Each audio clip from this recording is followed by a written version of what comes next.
Hello. Hey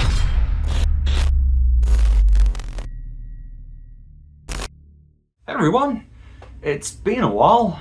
It's been 6 months already. Where's the time gone to? Honestly, where has the time gone to? I just wanted to say I'm very sorry that I haven't put out any content. I mean, apart from a couple of shitty shorts and stuff. You know, from January I said I'd be back. I said I'm back. I'm back. I'm gonna make content again. You know, we're gonna start again. We're gonna start fresh. And well, I haven't put anything out. So I just want to say, you know, that I'm really sorry for not sticking to that promise, because I did promise. I said I'm not going to leave you all in the dust and, you know, or in the dark, or whatever the saying is. Don't mind me as well looking disheveled and stuff like that. Don't worry, it's fine. But there are still people that are continuing to support me while I'm not doing anything, and I feel very terrible about that, because it's people are saying, here you go, have money, and I'm not doing anything in return. So before this video begins, which is essentially a job lot, but it's kind of like an old school job lot, to be fair. It's just a couple of items, but taking a long time to, I don't know, whatever. But I just wanted to take the time to actually thank the people who are still supporting the channel, because I have not done that in so long, and I haven't checked my comment section in ages. I haven't checked anything. I've only just reached out to a couple of friends online, you know, just recently, because I've just been extremely busy, and you can probably see why I'm extremely busy. This is me now. My life is this. It was this. You know, there was a time where I was doing this and YouTube at the same time, and I was able to juggle it. But this is taken over. So what I'm going to do, I'm going to thank the members now before the start of this video. And then if you want, no, Ripley's kneading on my clothes. I got some clothes that I was going to donate, and she's kneading on them. It's cute. You'll see Ripley in this video too, by the way. Yeah, first thing I want to do is thank members that are still continuing to support me. Then kick into this 3-hour video, which has taken me a long time to film and edit and stuff.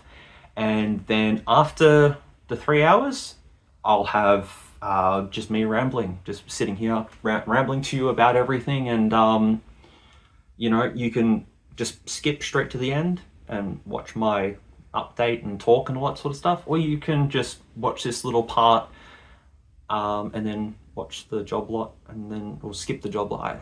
It's whatever. But you do whatever. I'm not fussed. Just know that if you are worried about me and stuff, I'm okay. I'm okay. I got diagnosed with something about a month and a half ago, but it's been ongoing, and I'm dealing with it. I'm managing. I'm dealing with it. I'm trying my best. So just know that headspace wise, I'm doing better.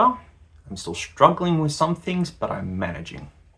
So, but I'll talk more about that later on at the end, okay? Now, with the whole membership thing, if you want to cancel it, feel free by all means, because I can't promise that I'm going to create more content, and I'll explain that at the end of the video. But yeah, if you don't want to do it, it's completely understandable. It's, you know, people are struggling just to pay bills and stuff like that in today's economy and world, and everything's gone to shit. So I won't be offended if you need to cancel it or whatever. But just know that I'm thankful though that you're still supporting me, even though I'm not putting out anything. So this video is kind of a sorry, I guess, you know, for the OG fans who, you know, who'd love just the rambling and the chill sort of side of things. This video is going to be for you, hopefully. And it's mix of computers. It's got computer stuff in it. Doing computers again. Yay! Got a what have I got down here? I got a wait. I got an RTX 2060. It's missing a fan blade though. I've ordered some fans off AliExpress, so that'd be a cool card to look at. It works. So big thank you as always to Steve and Spencer. Sold 475 Everyday Blind or King Cobra. Do you still go by King Cobra? I'm not sure. The Fraudster, Stormchild, Lockie Rexo, Georgie Posick, 1092, Beavers in Space, Kit Kat Kitty 111, Budsy, hey Budsy, Cash 3380, Makoto Ichinose, oh my god, all these names are coming back to me. Multi-Dark Zen, Incognito, Pangiotis the Dragon, Oggy Osborne, X.XLX.X, Brian Martins, hey Brian, Tion M83, Leandro Acosta Pereira, I think I got that right, Lol Stranger, Lord Cesrol Dort 2, Smoke 824, Biashin 7110, sorry, Moneymin 1001, Malika Dawn 33, and Shamara Polanta. I'm so sorry. That's all the dedicated SMUZ and MT6580 members. There's not too many of you now, so that's easy to get through. And thank you obviously to the welcome team members who are still supporting. But honestly, the membership thing, yeah, it's just, I don't know what to do with it. I don't know, maybe I should just continue making a whole bunch of shorts videos and become a brain rot content creator. Although I will say though that doing shorts is so easy compared to like a 3-hour video or something. But yeah, well, I'll talk about that at the end. I want you all to just enjoy this video for what it is. I know it's nothing special. It's just, as I said, it's more like an OG job lot. Just me tinkering around with stuff and rambling and all that sort of stuff. So I hope you'll enjoy this one. It's taken me a long time to do this video, about a month or so. Get yourself a nice drink. Cheers. I hope you enjoy, I mean, we could say episode 1, but it's not really episode 1 because I don't think it'll be ongoing. So it's either going to be job lot or I don't know. I'll work that out. If you're watching this, you already know that I've worked it out. So let's get on to the main event. Greetings, everyone. Welcome back to me. Hello. This was spontaneous, but I've been kind of thinking about doing something like this because job lots are not popular, but people like job lots. And I figured, why not mix the e-waste with the job lots? I mean, I've been doing that for years now, but I didn't get much from e-waste this week, so I figured it'd be a good opportunity to just sort of explore and just do a sort of a video showcasing some of the stuff I have gotten, share it with you all. If you don't like it, you don't like it. If you do like it, cool. But I'm using the Pixel 7 and I've got some lights and stuff. I'm filming in 60 FPS as well, just to see the quality. I have already done some other footage as well, and it looks okay. It will do for a video like this, but yeah, I'll probably have to go back to the dusty old camera if I plan to go back to normal filming and stuff, which I still have these welcome devices that I want to show you all, and so many other devices, but I just haven't got that urge to do a full review yet. I'm just happy just sort of pressing record and just filming my... Yes, just before I continue, just want to thank you all so much for sticking around with the channel and all that sort of stuff. You know, I appreciate it very much. And I know it's been a year since I've really posted anything good, but I want to do some cool things, but it's just, I have been struggling with panic attacks and all that sort of stuff recently, trying to get that under control and stuff. And yeah, just hopefully trying to get back into things, but you know, slowly and stuff. You know, today, you know, I didn't think I'd be filming something, but here I am filming something, and I kind of feel good about it. So yeah, thank you to everyone who's just still here with me and all that sort of stuff. I went to Ewaste this morning, as I usually do.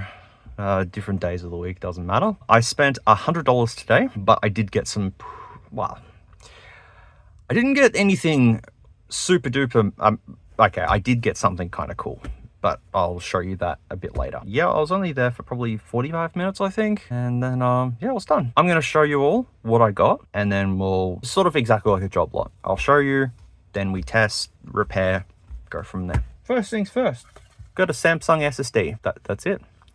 This was just in a random bin. This is a 500 gig Evo 850 SATA SSD made in 2017. Not a lot I can do with this though. We'll see if it works. If it doesn't work, well, yeah, it's only about $5 I paid for it. Yeah, 2017, so it's almost 10 years old. Wow. I remember when SATA SSDs were the thing, or SATA SSDs, whatever you want to call them. And then sort of along the lines of hard drives. Why did I get this? Why is it on my desk? What even is this? And why did I get it? So this is a 500 gigabyte, 2.5-inch drive. That's not going to fit in a normal laptop because it's thick. It's meant for a server. I thought it was a SAS connector, but it's SATA. Why did I get it for? Don't know. I thought it might have been like a 2 terabyte, like 2.5-inch drive.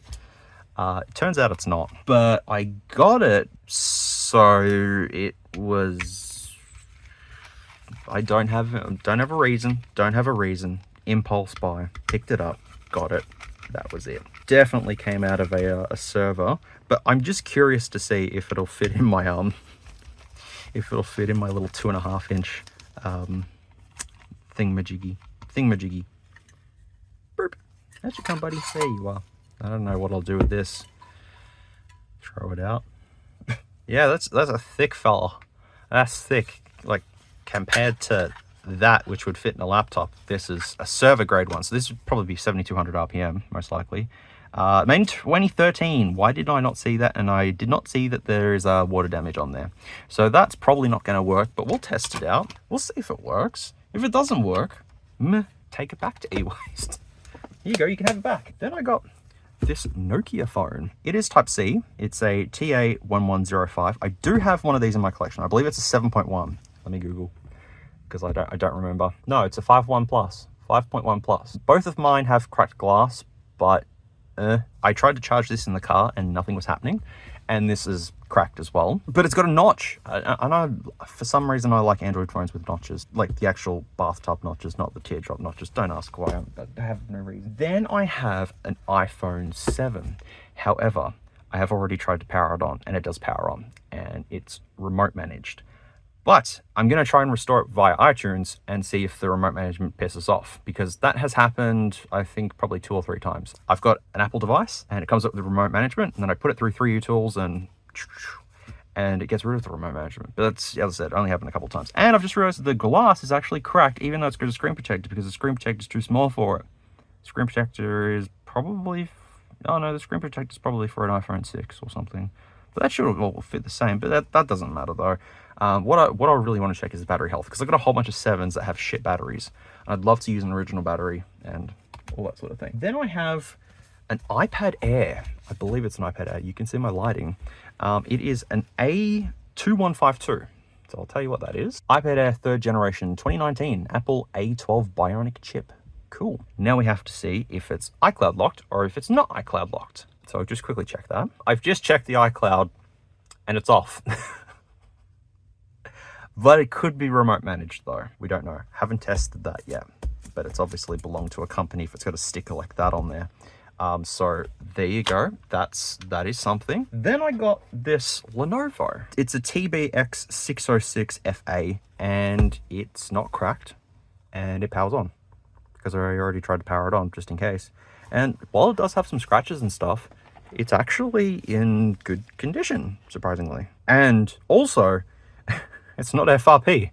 It just boots straight into it. Also, in future videos, I'll have to move the light out of the way, or, you know, have it above the camera or something. I'll figure it out. We're just a test run. We're not going to be seeing many devices, but there you go. It works perfectly fine. And it's it's on Android 10, I think. But tell it's got a MediaTek in it straight away. But yeah, the battery's 100%. I'm like, okay, sure. Yeah, Lenovo Tab M10 Full HD Plus, 2 gigs of RAM, not that good, 32 gigs of storage, a Helio P22, a 1920 by 1200 display on Android 10. But that works. Does it have an SD card in it? No. No, I don't think it does. It does not have an SD card in it. It just made noise at me. I don't know why you're making noise at me, buddy, but so this works perfectly fine. I should show you like over there somewhere, so then the light's not hitting it. But yeah, that's fine. Just needs a bit of a rub and buff, and it should be good. So yeah, that's a cool little find. Whoever I'm gonna sell this to though, good luck using this thing, because it's horrifically slow. We're powering off. Just hold on. There we go. Didn't even do an animation or anything. So yeah, so that works. We don't need to do anything. Oh, yeah, it just switched off finally. Yay. I did pick up some computer parts, and as I kind of said in my Ryzen video that I recently did, I've recently got back into doing a whole lot of computer stuff again, which don't know how I feel about it, but it's kind of fun because I did get some cool stuff. So I'll show you the 2 computer items that I got, and then we'll come back to those. If you can hear Ripley eating her dinner, that's because she is eating her dinner. I have just fed her. But this is the X99 computer that I got from Ewaste today. So I have no idea where I'm going to splice this in the video, but I'll put it somewhere. But this is in a fractal something or other. Yeah, it's pretty, yep. How does it open? Does it open that way? Oh, they've opened it this way. Oh, there's a free Windows key. Windows 10 Pro. Have a free license key. Would you like that even further up? There you go, free license key. But yeah, this is a fractal something or other. It's a fractal XL case, I think. Oh, we got one 140mm fan and the radiator that's in there. What happened to the other fan? I don't know. Don't ask me. And then we got the other 5¼ inch drive bay. Oh, that just pops back into place, does it? We'll just fix that. See? Fixed. I don't know how that comes out. We just got a standard DVD drive as well. Nothing too good there. I'm sitting on my kitchen floor because I don't know how else I can show this mammoth off. All right, so the back of it is kind of interesting. This is why it made me want to grab this case, because I seen the I/O shield and I'm like, that is a cool I/O shield. How many USB ports do we have? 2, 4, 6, 8, USB-C? Is it USB-C? That's USB-C. That's USB-C. So we've got 9 USB ports and a USB-C port, so 10 USB ports. That's pretty cool. Now, I do love fractal cases. I use a fractal 6 XL case. I don't remember as my main build. And I love it. I've had that case for years. It's great. So this, that sounded good. It's got an Asus board in it, and it's an EVGA power supply, which I'm going to use that. I'm going to reuse that in there. So this is what it looks like. EVGA 750G3 power supply. Supernova. Don't know if it works though, but if it works, that'd be fantastic. But holy Jesus balls. I probably shouldn't have said that, but holy damn. Let's lay it on the ground so I can show you all what's inside of this thing. So inside of this PC, there was a GPU. That GPU is now gone. But the cooler on this though, I was like, what the hell is this type of water cooler? It's a cool water. We're going to pull that off and see what CPU I've got. But the board is an X99 Asus X99-A2. And we're going to see if that works. I'm going to see if it works. There's 2 fans on this. Oh, okay. So there's 2 fans here on the radio and the one in front. That makes sense. Not really. No RAM sticks, but that's okay. It's DDR4. Got plenty of DDR4, unlike DDR5. And yeah, it's a good motherboard. Like, I've never had an X99 board to play around with and stuff. So, and the screws are tight, which means that no one has played around with this. Well, apart from the whole GPU thing. Motherboard actually could be worth a lot. How many PCI Express slots does it have? 4. I think 2 run at 16 times and 2 run at 8 times potentially, but I don't know what processor is in this. This is a gamble. Could be a good processor, could be a bad processor, could be a very good processor. I don't know if it's a good processor, but we're going to see if it is a processor that we can benchmark and use and test and do things and stuff and all that. Please let the CPU be in here. I mean, if they've left the water cooler, they've left the CPU. They've left the CPU. Sweet. Okay. Why is there another cable? Oh, there's another cable. Oh, there we go. Okay. Oh, does this need 2 motherboard connectors? Oh, yeah, well, I mean, this is an enthusiast platform, but look at this water cooler. It's made by CryoRig. Never heard of these guys before, but that is a beefy CPU cooler. Don't know if the water cooler is actually going to work in this thing or not, But if it does, sweet, I guess. It's got an NVMe slot just there, but I don't know if that will actually work with NVMe or if it's just SATA straight up. Don't know. Okay, how does one take a one of these off? Oh, okay. Oh, all right. Oh, probably should have cleaned the thermal paste off first. Now we'll take the CPU out. Take the CPU out. It's a bigger CPU. Oh, look at that. Wow. That's a CPU and a half, if I will say so myself. What is it? Please let it be like a i9 Extreme thing. It's an i7 6900K. Oh, like 6900K. Nice. Yeah, 6900K is a 8-core 16-thread CPU with a base clock of 3.2 gigahertz up to 3.7 gigahertz. It has 20 meg of cache. It has 40 PCIe 3.0 lanes. It was released in 2016 for $1,089. Jesus Christ. That is that's crazy. But this A-series motherboard looks really nice though. The CPU goes in upside down. I didn't realize it. Hopefully I haven't damaged the socket. Although I have heard that X99 is a problematic platform, and I am prepared for problematic platforms. I've dealt with 1366 before, so if I've dealt with 1366, I definitely am prepared. 1366 was very picky, I'll tell you that. But yeah, this cryo rig though, why didn't they put the water cooler at the top? Oh, because the cables are in the way. Oh, they could have fit it. Oh wait, no. Yeah, they could have fit it. There's no hard drives in here, no SSDs, no nothing like that. I wonder if this little fan can come off.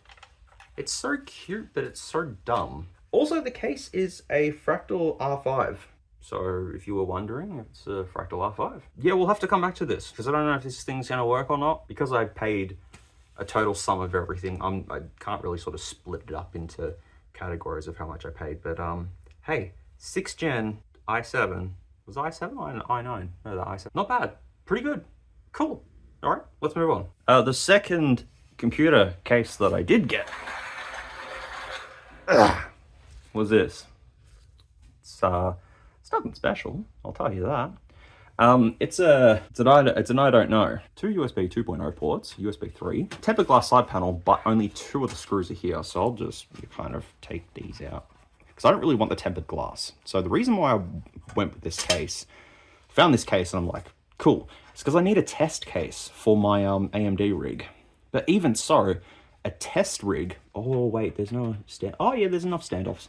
I would also love to have a computer that I can just swap out parts with very easily. This would do the job. Now inside of this, we can fit a ATX motherboard, which I will have to find some more standoffs to fit said ATX in there. There's an SSD in here though, which is cool, but it's missing the bracket for the expansion slots as well. But as I said, I just need a test case, and the one that I have is an NZXT something or other, and it's way too heavy to lug around, whereas this thing weighs like nothing. So I can just take this and lug this around and whatever, because I'm always transporting the test computer around to test graphics cards and all that sort of thing. So yeah. Does it have the fan control? Oh, it doesn't have a fan controller. It's all just controlled. Oh, did they just rip it out? What did they do? Oh no, they did. They just ripped this fan out of existence. Oh, wait, no, hang on. No, wait. I think it's all good. Oh, no. There's 3 fans, so it's fine. This one goes to the 4th fan at the back. But there's no 4th fan there. But some room for cable management. Yeah, actually, no, it's a decent amount of room there. So yeah, this will be a good little test system. But what is the SSD that's in this? Is it a 1 terabyte Kingston? Oh, I wonder. I don't know. It's probably nothing, but who cares? Let's have a look. It's gonna fall. It fell. There was an IO shield in this, which I'm actually looking for an IO shield for my. Oh, I wonder if this will fit it. Oh, wait. Oh, please fit it.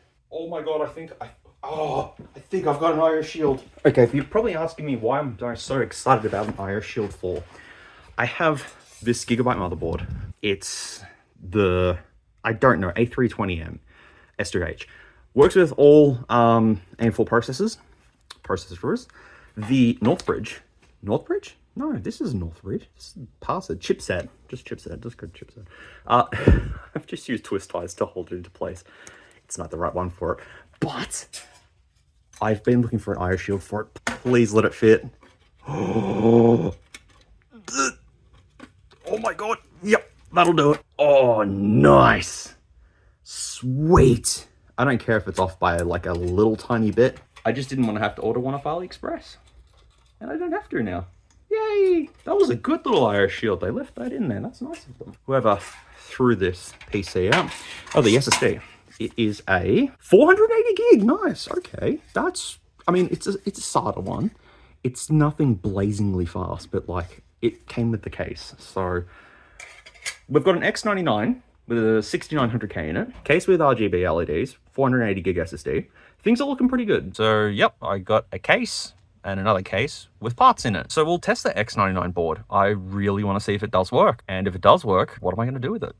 I've got no idea, but I've got it because I think I've seen Budget Builds Official buy an X99 board. And I was like, huh, I'll keep an eye out for an X99 board. And as I said, I seen the IO shield at the back. I'm like, oh, that's something fancy. Let me just go onto eBay real quickly to see how much someone wants for an Asus X99. Someone's selling one for $842? What? That's ridiculous. $582? Damn. I don't know how much you'd work it out to be, but it was $100 for everything. So whatever you want to work out those parts and all that sort of stuff with. I will come back to them because I've already built my test rig into the cheapo case. So I'll show you that after we're sort of done here. But I gotta show you more computer parts, so I'm jumping ahead of myself. So I got a graphics card. Oh, yeah, we're gonna be restoring some graphics cards. Warning, the most powerful graphics card in one word just there. Oh. I believe the heatsink's a little damaged. That's also slightly damaged too. The most powerful graphics card. What is it, folks? What do you want to guess what this thing is? It is GTX 1063 gig. Oh boy. Why did I grab it? I think because that. We can use some super glue and glue that back down into place. If you don't know what super glue is from, you need to watch some movies. Then I got this. It's a gigabyte card. That's all I know. Actually, I know a little bit more. It does have a bit of slight broken shielding. I did find the other bit of plastic, I mean this bit of plastic, in the bin that I was going through to get these. But I figured I'd leave it just in case. This is a 1660 Super, I think. Let me check and see if it is. Yeah, it's 1660 Super. 6 gig of GDDR6. All right, well, we're going to clean that up and see if that works. Then I got a cheap looking RX 580, 8 gig. Bent there. That's okay. We'll just bend that back into place. But it says AMD on it, but the sticker just looks really generic. Just super generic. It's got a something or other. No damage as far as I can tell, but we'll have to give that a shot. And then the beast itself. This is a 1060. This one does look a little there. If this works, it will be a miracle. So basically, there's going to be a segment that's going to be SMUZ is cleaning up GPUs for about an hour. Oh, this is a turbo 1060. I wonder if it's any better than the normal 1060. It's probably like 10 megahertz overclocked. And that's about it. Oh, and I got this today as well. This thing, it's an Alienware backpack, which I don't know why that was at Ewaste, but it's at Ewaste. It has a lot of room in it because it can fit like 6 Alienware laptops in it. Oh, hello.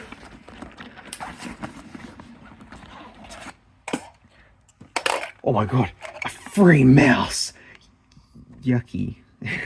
It's a Lenovo. What's that doing in here though? I haven't checked the pockets or anything. It could be like $50 hidden in here. Probably not. But there is a lot of space in this.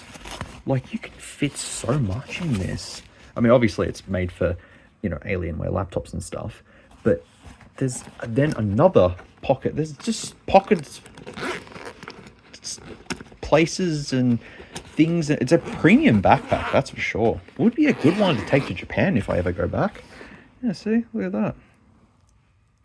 Good condition. And it's really heavy too. Heavy and sturdy. I can only imagine the retail price of one of these things. I'll just guess it's quite expensive. But hey, free mouse though. That's worth it there. Oh, there's more pockets here. There's just pockets everywhere. Oh, is this for a drink? Oh, for a bottle of drink. That's cool. Or a can of drink or whatever. You can put that in there. That's awesome sauce. But yep, I have this. Thank you, Ewaste. What am I going to do with it? I don't know. As I said, if I go back to Japan, I'll take it with me and use this for my stuff. Do you reckon it'll fit everything if I was to go to like Akihabara and buy like 60 billion phones? Yeah, maybe. I reckon it weighs about 2 kilos at least. Yeah, it's beefy. But imagine putting one of those like 17-inch Alienware like dual video card, fucking i9, ridiculous.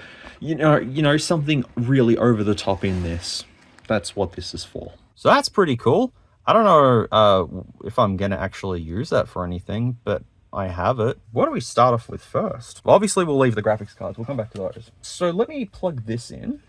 If it's got juice, I'll show you what it does. Good old iPhone 7. Can't show you the back because there is a sticker on it that tells me, okay, I've got to charge it.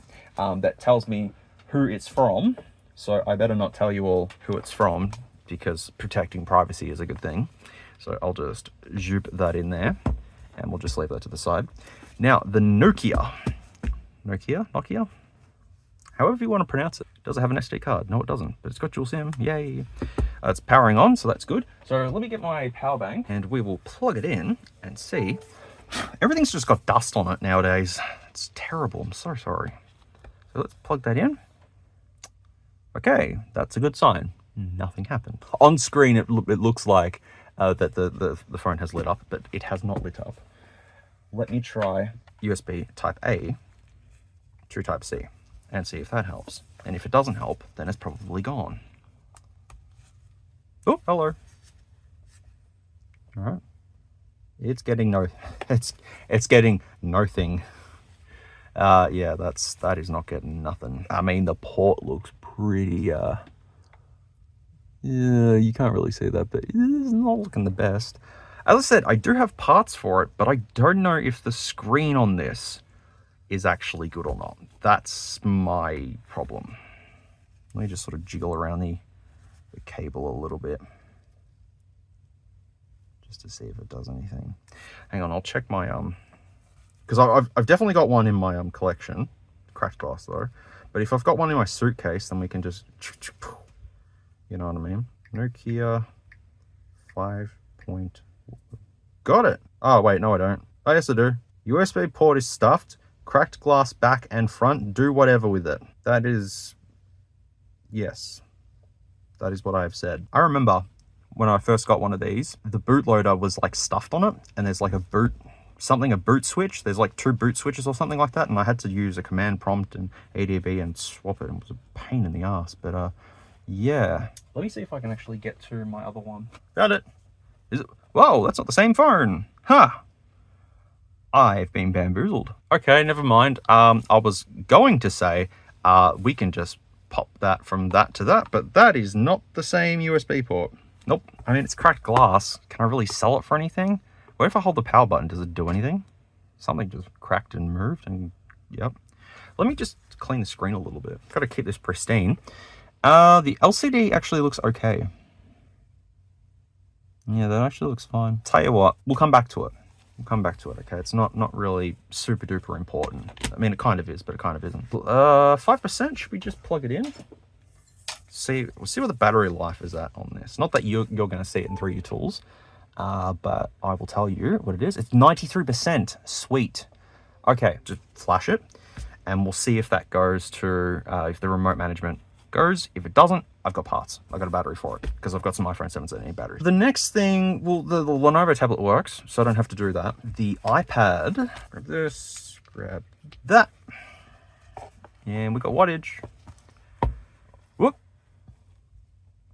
We have wattage, but there's nothing on the screen. The screen looks okay, but there is nothing on the screen. That's not helpful. Could be potential water damage. Well, I'd know if it's powering up because it should make the warm sound. Well, okay, it's not making the warm sound. Yeah, it's an iPad Air 3rd gen, but I do have motherboards for them. Not screens, but motherboards. Hoping that this is just a motherboard issue, hopefully. But it's getting wattage, so could be a faulty battery in it. Maybe. Hard to tell. Would have to pull it apart. Because the iPad Air is glass and LCD together, makes it super easy to repair it, actually. I don't like repairing the iPads that have the glass and the LCD separate, because you get smudges on the LCD and then you could clean that off and then you could put the glass on it. It just takes too long. Yeah, that screen looks mint. So I'd say it would probably be an internal issue with it, but I could be incorrect there. So no point in charging that up even further if we know that something's wrong with it. Should we check the hard drives? I think we should check the hard drives.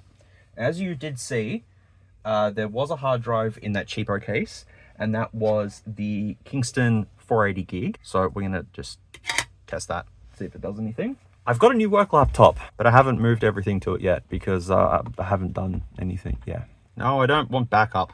Why would I want to back up this laptop? It's a piece of shit. I should have it. No, I don't have it. Okay, I will download it then. You know, with all this dodgy stuff on here, the only thing that I use is Unlock Tool. This is a good little thing. I like it.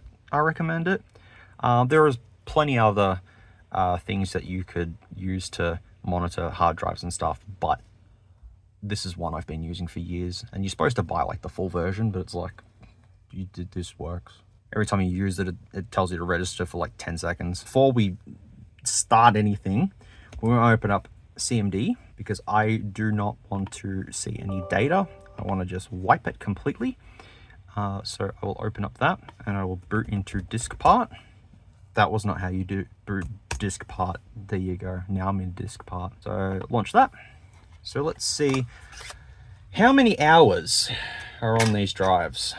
So it comes up with registration. Oh, 78% health for this drive. Power on time's 58 days, but it's 78%. Yeah, that works. That's fine. I've only got 128 gig in this. Oh, no wonder why I'm running out of space. Alrighty. Let's see what it comes up as, if it comes up with anything. Maybe it doesn't work. I don't know.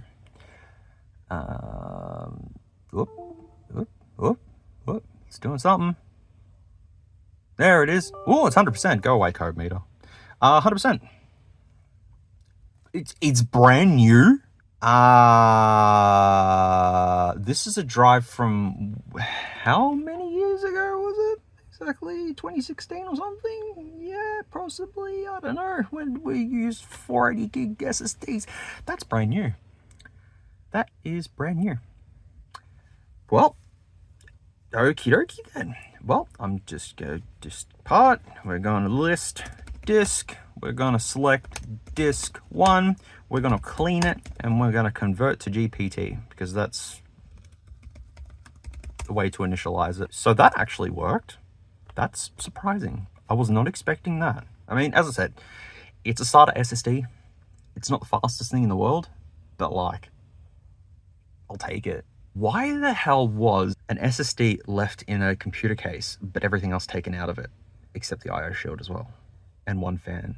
Makes no sense whatsoever, but okay, sure, just agree with it.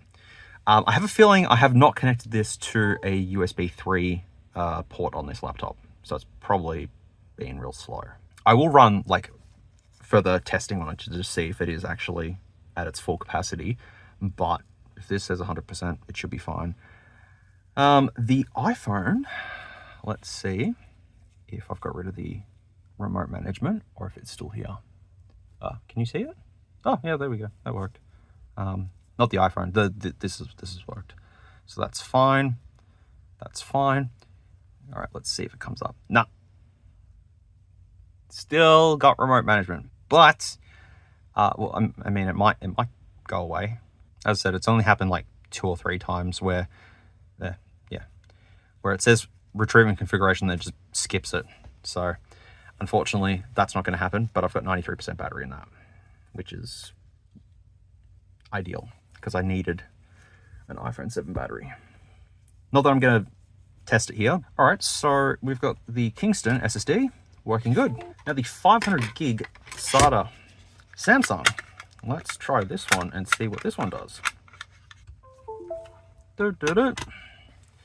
Well, straight away, okay, we've got an installation of Windows on there, 100%, and it's been on for 64 days. 4 terabytes it's written, so that's excellent. I'll just get rid of all of that. So list disk, select disk 1, clean.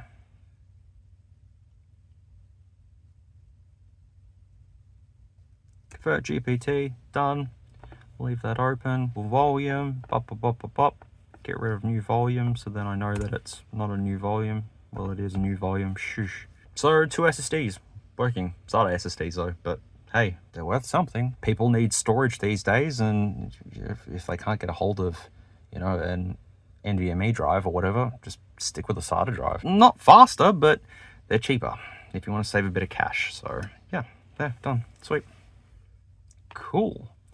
All right, that is 2 drives out of 3 working. Now for this big thing. Will it even work? I don't even think it'll work in this thing, but go on, surprise me. With the water damage as well, I don't expect it to do anything at all. I expect it to be dead. Well, if it helps, I don't hear it. He's not alive. But then again, this probably uses a little bit more power than what this can supply to this. I don't think this is meant for this drive. And the whole water damage as well. That water damage is concerning because it appears that it's gone into the actual drive itself by the looks of it. Tell you what would be fun. I'm gonna pull it apart. Let's pull it apart. It's only a 500 gig drive. Like, pfft. I got 2 drives working, so I'm happy with that. Let's be happy about 2 SSDs working. Yeah, as I said, I'll run things on them, but yeah, let's have a look at this. I don't mind sacrificing it. It's interesting to see the inner workings of things. I don't know about you, but I've always been interested in the inner workings of things. You pull it apart to see how it works, and then you put it back together, and that's how that thing works. Actually, I don't need to do that. I'll just grab my toolbox and just boop, boop, boop. Once upon a time, I had a faulty hard drive, and I had a thermal tape case that had a 3.5-inch drive dock on the top of the case. I don't remember what the case was called, but it was a cool case. And I got a faulty hard drive. It did not work, didn't do anything. It was dead to the world. So I plugged it in. I took the top casing off it, plugged it into the thermal tape case. So I watched the drive spin, and then I sat there with like a screwdriver and scratched into the disk, and it was fun. It was fun. This sort of stuff is called data destruction. When you want data to be completely erased, that's how you do it. But let's have a look and see what this looks like. As I said, I don't know why I grabbed this for. Maybe I was just feeling sorry for it. Poor thing was just sitting there going, help, take me home, rescue me. I'm wearing gloves as well, obviously, because the graphics cards are horrifically filthy. So that's going to be fun. That should be all the screws. Do not attempt this on working drives. If your drive works, please don't disassemble it. It's silly. This drive probably does work, but I'm willing to sacrifice it because it's fun. All right. There we go. That's it. See, it's clean now. It's always fun just looking inside of these things, you know. Whee! Whee! Yeah, well, there's no water damage inside of it because there's a gasket that goes around there that protects it. So it's likely going to be... I'll just point to it so you get what I'm talking about. I'm spending too much time on something that probably is not worth spending time on. Let's just check to see. I think the PCB contacts via pogo pins, or sort of some sort of pin pogo thingamajiggy. You know what I mean? I should just boop, boop. Yep. Apart from just that little bit there, it looks fine. It's a 500 gig drive. That's not going to fit in any laptop, and it's not worth putting it in anything else. So, yeah. Also, I just want to apologize for just only doing shorts content recently, but it's doing those little snippets of video has made me kind of miss content creation. So in a way, it's helping me over that little hurdle. Does that make sense? I hope that makes sense. It might be crappy to some. I know. Well, yeah, that happened. That just factory. Yeah, I know shorts aren't for a lot of people and stuff. It's mainly people with very, very small attention spans. But as I said, it just gives me that little bit of momentum to go, hey, I should keep going. All right. I ain't testing them in this condition. They well and truly have to be cleaned.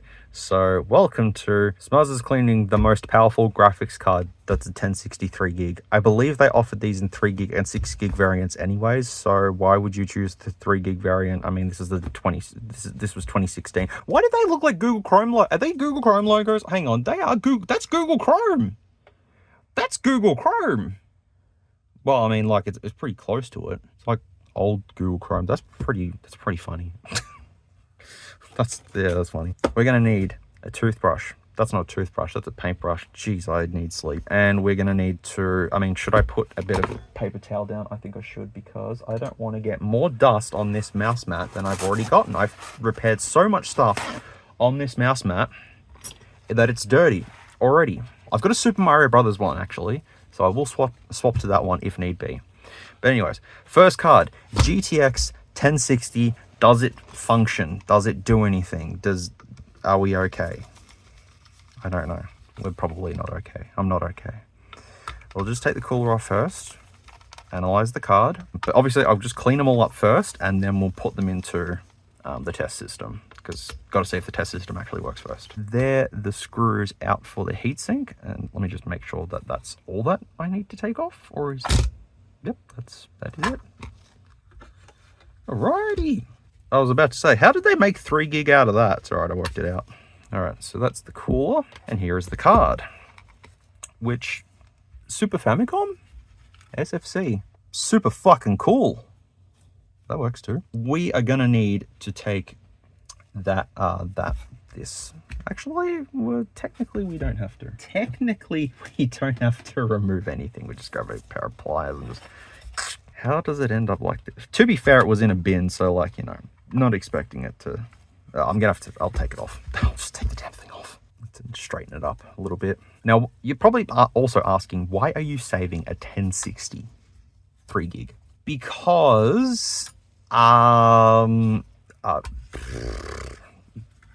sorry, don't have a reason. Because it was there. It was at Ewaste. I couldn't say no to it. It's a graphics card. There's heaps of graphics cards there, mind you. There is like boatloads. There is some retro ones too, and it's kind of like, ooh. If I ever see an 8800 Ultra, I am gonna get it. I miss my 8800 Ultra. Not that it even worked properly anyways, because I baked it in the oven about 16 times. But anyways, that's a story for another Tuesday. It is Tuesday today. So now we're just doing some panel beating, which means we're just kind of bending the this back into shape to make it look factory. And once it is somewhat factory, then we go ahead and we just reinstall it back on, and it's pretty good. That's pretty good. Apart from that, now we come to the card itself, and I'm just gonna give it a gentle brush. And there you go, buddy. Get all that dust off. It's probably been accumulated on this card for many, many years. Oh, there was some water damage there. That's okay. I'm gonna give it an alcohol bath anyways, but I'll just take a mental note that that's... Was it? I've already forgotten. Doesn't matter. Yeah, I'm sorry that I'm literally going to be cleaning graphics cards now, but But if they work, then it's worth it. And if they catch fire, it's even better. No, it's not. That's bad. I have had a graphics card catch on fire. The 6900, oh, hello. The 6900 XT. And yeah, that wasn't fun. I mean, it was already stuffed anyways. All right, so we have one right here. He's hanging on by a thread. Maybe if I just push him down and just pretend I didn't see it, that'll be fine. And then we have an SMD just there. Little tiny fella. Right there. Yeah. I don't think that's going to work then. There is also scratches all over the PCB, like just there as well. They don't even look aligned. Yeah, I don't think it's going to work. I don't think the most powerful graphics card is going to work. See, it's before the time where they had the shielding on the back to protect the cards, where they just were exposed, and if they get chucked around, then you knock all sorts of things off. I think there's actually a couple missing from here. I'd be surprised if this thing actually works, because I've pulled off, I mean, that one, should we just pull that off and just see you later? Bye-bye. Whee! There you go. So, he's there. Boop. What do I do? I'm not going to repaste it. I'm not going to waste my thermal paste on this, but I will spray it with some alcohol just for funsies. Let's see how many other SMDs come off it. SMDs? Pretty sure that's SMDs, yeah? If this was like a 3080 or something like that, I'd be considering getting it repaired. But because this is a 1063 gig, like, probably should have just left it there. It doesn't matter at the end of the day. What matters is we're having fun, and we're having fun. That's the main thing. If it catches on fire, though, it's not my problem. It's the graphics card's problem. Not mine. I didn't do it. I was going to say, I can use the heatsink off it, though, but the heatsink's broken. So that's a bummer. Should have stayed at Ewaste, little buddy. But that's okay. He went on a little trip. The DVI port is actually, like, the plastic's damaged in it, too. So I give the chance of this graphics card surviving a 2.5% chance. That's being generous. That's being really generous, actually. Tell you what, that's not going back down, so that doesn't matter. I'll just plug in the fan header then. So we'll just ignore that.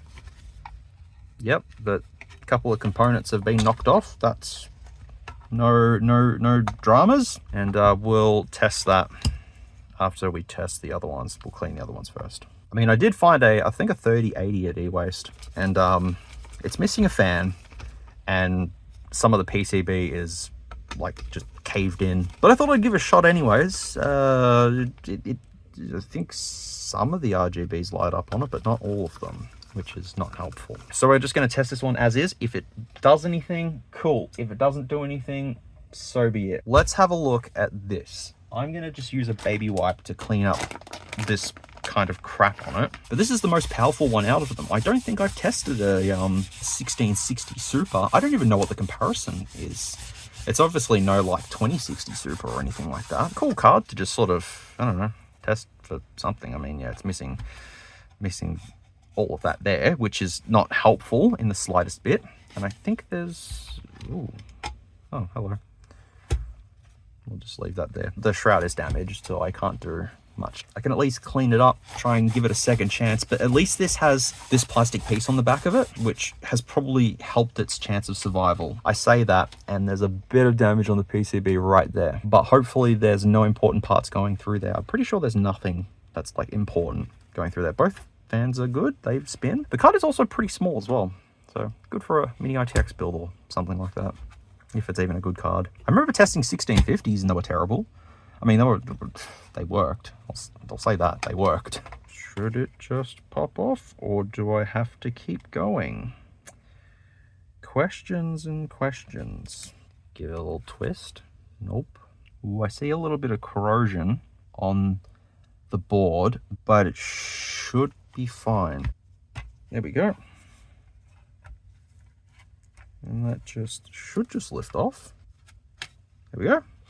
Perfect. So this is a 1660 Super. Looks fine. Oh, I see some. It looks like heat actually around the memory modules. So I'll just give it a bit of a, well, I'll have a look first. Back there, we'll just kind of grab this and just swoop. Yep, pretty good. The card is also a little bent. Just a little tiny bit. I'm sure that's not gonna harm it in any way, shape or form, but yeah, that there is a bit of a problem. Tell you how we fix that. We just grab our pliers and just go swoop. And just stick the layers back together. See? Look at that factory. The chances of this card working? 40. Nah, I reckon higher than 40. I reckon it's got a chance. It's got a chance. It's got a bit of a, yeah, I reckon it stands a chance. All right, it stands a chance. Alrighty, come to this and take off the old crappy heatsink thermal paste. Yay, goodbye. So now this should just come off. So there's our heatsink. Pretty dusty. Let's start with this first, which, I mean, it's a little damaged. I mean, look, there's one heat pipe on it. Like, what are you supposed to do with one heat pipe? You know, that's about as clean as that heatsink's going to get, to be fair. That's okay. There's a little bit more I could do for it. But there you go. That's, yeah. Then we come to the this lovely thing. Let's clean the outside of it first and make it look somewhat factory. I tend to forget how dusty graphics cards can get. I remember back in the day when I used to get AGP graphics cards with the tiny little fans on them. Itty bitty little fans, like 40mm fans, if that. And they used to scream when they had dust all inside of them and stuff. They used to grind and stuff, and you'd have to put the WD-40 in there and make it all look factory fresh. And good times, good times. Look at that. That's a clean card now. Well, almost clean. A little bit more, and then we can close this one up. I will try and condense the footage down as much as I can, so then you're not sitting here watching me clean graphics cards for, as I said, for an hour or whatever. I'll do my best. Look, I'm going to say that that's fine. It doesn't have to be perfect.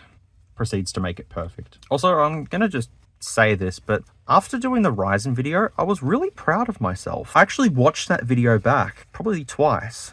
I mean, well, once when I rendered it and stuff to make sure that everything was good, and then a second time just out of curiosity, and I'm like, I'm really happy with how that video turned out. Even though it was kind of boring, there was just something about it that I really liked about it, and that Ryzen is still going strong. Apart from me needing to repaste it, which needed doing anyways, I really enjoyed that video.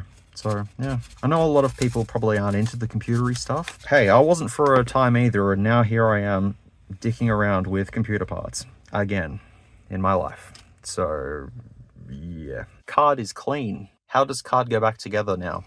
That is the question. We just pay attention to so that's the back, and that's the nope, yep, that's the back. That means that these go right about here. Probably should have oiled the fans as well, just in case, but at the same time, Now we come to the thermal pad pile. That will do it. God, I don't have much left. I have to buy more. Perfect fit. Okay, it's not perfect, but it's better than what it was. All right, thermal paste. Once again, little pea blob in the middle. Except I'll make it a little bit sort of more, you know, that way sort of thing, because of the whole, the GPU die is not exactly, oh, something just fell off it. Now we just flippy over and screw it down into place. If it doesn't work, it doesn't work. All right, so that's 2 out of 4 done. This is actually heavy. I will say that. This has actually got beefiness to it. Beefiness. There we go. Bend these back into shape first. Make them a little bit more. There we go. Oh, did I have an RX 580 or 570? Don't remember what I had. years ago now. It was an X mining graphics card. So whatever an X mining graphics card in the AMD series was, whenever mining was a thing. Is Bitcoin mining still a thing? I don't know. Probably is. I just don't pay any attention to anything anymore. Also, this heatsink is like copper.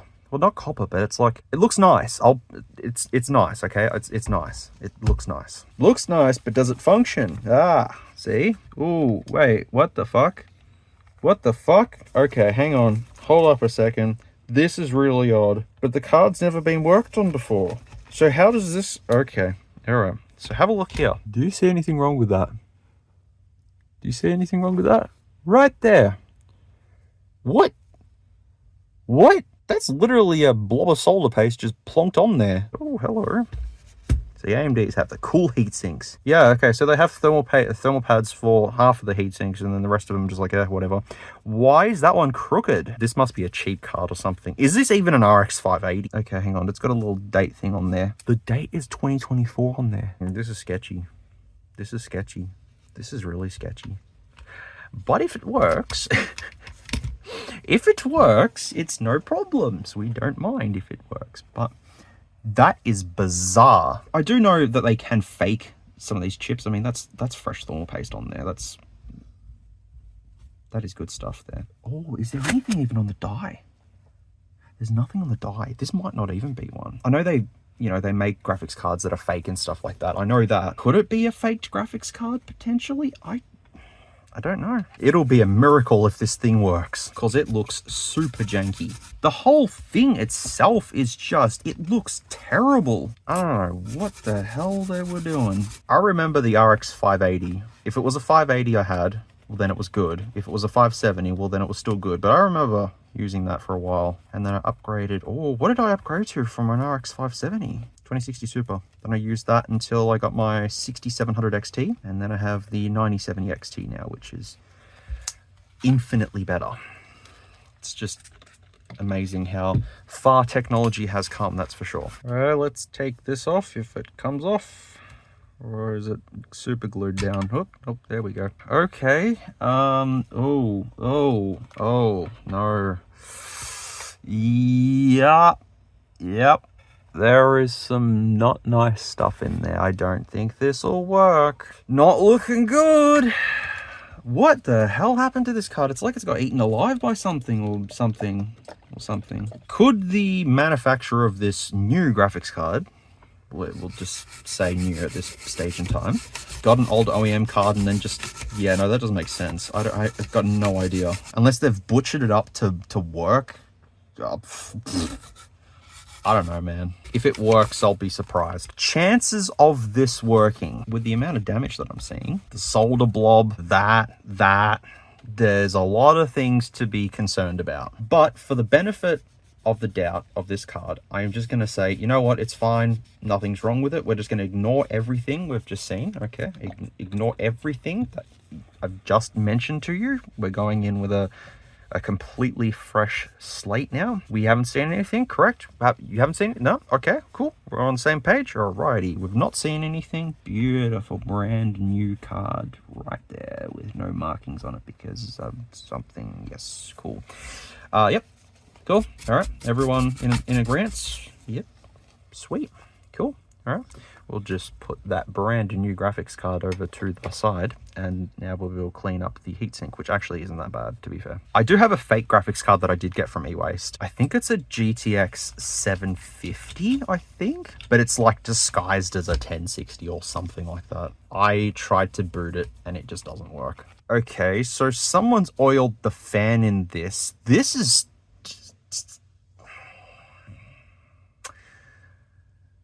Whoa, look at this. Look, they've burnt the fans into what? There's little burn marks. This is the jankiest RX 580 I have ever come across. Actually, probably the most jankiest graphics card I've ever come across. And that's saying something because I've come across some janky graphics cards before, especially my ones that I've put cable ties on and stuff like that before. But that doesn't matter. This is just missing so many things that nothing's making sense right now. No makey sensey, okay? Nothing makes sense. Did you even see that? It's missing a fan blade. Is that what fell off earlier? That's fine, I guess. We will have to find another fan for it. Didn't even see that. At least the heatsink is beefy, so I'll give him that. Not enthusiastic about this, let me tell you that. I will say that I'm very not thinking that this will work. I'm gonna do the right thing and just put some more heatsink compound on it. Oh, some alcohol just leaked out of it somewhere. Wait, is that alcohol or is that water? I don't know. Doesn't matter. Once again, if it blows up, it's not my fault, okay? I'll just put less thermal paste than usual so that I don't feel like I'm wasting thermal paste on a card that's probably not gonna work. I think if one card works, it pays for the rest of the cards, like resale wise. I don't think I'm gonna be reselling this card by any stretch of the imagination. Well, it looked like a good card for about 3 seconds. That went downhill very fast. How did I not notice a fucking fan blade missing? Good news though, I have a 4 gig variant that I could probably borrow the heatsink off, but I don't even think this card's gonna work, so why? 3 out of 4 done. Here's the big one. The big bastard. I think what I'm gonna do is spray it with some alcohol and give it a bath first. I don't know how many 1060s I've gotten in the last like 3 months, but there's just been so many of the things. Chances of this working? 50%. Not great, not terrible, you know? I'm just using this microfiber cloth to just kind of scrape off some of the areas that looked a bit concerning. You know what, mate? There is still corrosion on there.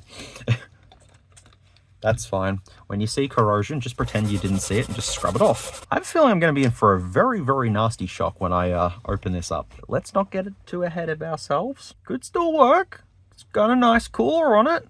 That's got cigarettes smoke in there, potentially. Is it 8-pin or 6-pin? 6-pin. Some of them have 8-pin, some of them have 6-pin. Some of them don't even use the power connector. The 1060s were so weird, man. In a good way, though. Because I had a 1060 sitting out in the lounge room for so long in just my parts pile from like years and years ago. And then I was like, oh, I can build something and sell the card with it. Yay. Sell the card along with a system. And someone was very happy with a 1060. So, hey, I'm not questioning it. It'll run, I was going to say Crisis. Not Crisis. Although as surprising as it is, Cyberpunk is easier to run than Crisis was back in the day. Like, I remember the Crisis thing. The first time I played Crisis was on a 9500 GT with, I think, don't get me wrong, could be 2 gig, could be 1 gig. I don't remember how much VRAM it had. I paired it with a Pentium D820 and oh geez. It ran at 1024 by 768 at medium settings, I think. It worked. It worked. Kind of. My good friend Anthony and I, we used to play a certain game of it. So I'd have a trainer on and we'd go into the first level of the game where you're in sort of the villages and stuff, and we'd grab the enemy soldiers and just throw them into the houses and watch the houses just crumble.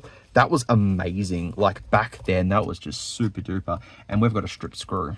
That's not good. Oh, this doesn't have an SLI bridge. 1080s were the last ones that had SLI. Fun fact, if you didn't know that, you do now. The last of its kind, the 1080s with their SLIs. You know how cool you were when you had SLI cards? I was cool when I had 2 460s in SLI, 2 GTX 460s in SLI. Hell yeah. I had one 460 and I'm like, this is not enough. I think I was watching, I don't know if it was Linus. I don't know who I was watching at the time, but yeah, it was, I was watching a video on SLI and how they were saying like, it's the next best thing. And I'm like, all right. So I found a secondhand 460 and bought it and paired it up and damn, I was like, yeah, cool. Well, there is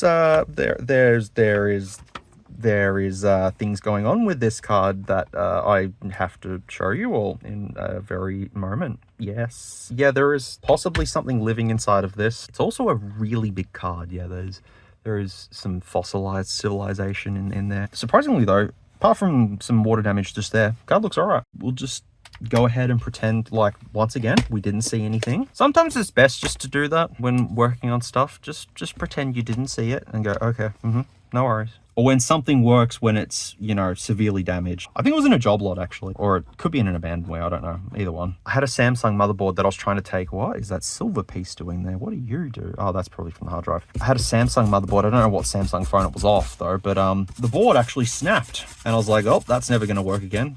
Worked perfectly fine. No idea, don't ask questions. Just one of those things that happened. Like, that was a beefy card back in the day. That's a card. That's when you'd say, hey, I got a graphics card, and then a 1080 appears, a wild 1080 appears, and goes, huh, I'm a graphics card. I was once going to buy a secondhand system from Cashies that had a 1080 in it and a 6th gen i7, and I think I was gonna pay about $800 and something for it, and then I got talked out of it by the guy who I knew there. He's like, dude, don't do it. He's like, look for at least an 8th gen, and I was like, yeah, but it's got a 1080 in it. And he's like, yeah, but the 6th gen's gonna hold it back. And I was like, So I ended up finding a 8th gen computer that was bare bones. It was just the computer, shitty motherboard, 8th gen i7 8700K, 8 gigs of RAM or something, and I paid $300 for that. And then I got the 2060 Super, brand new, and then upgraded my PC that way. Kind of glad he was like, dude, just don't do that. I'm like, why? It's a 1080.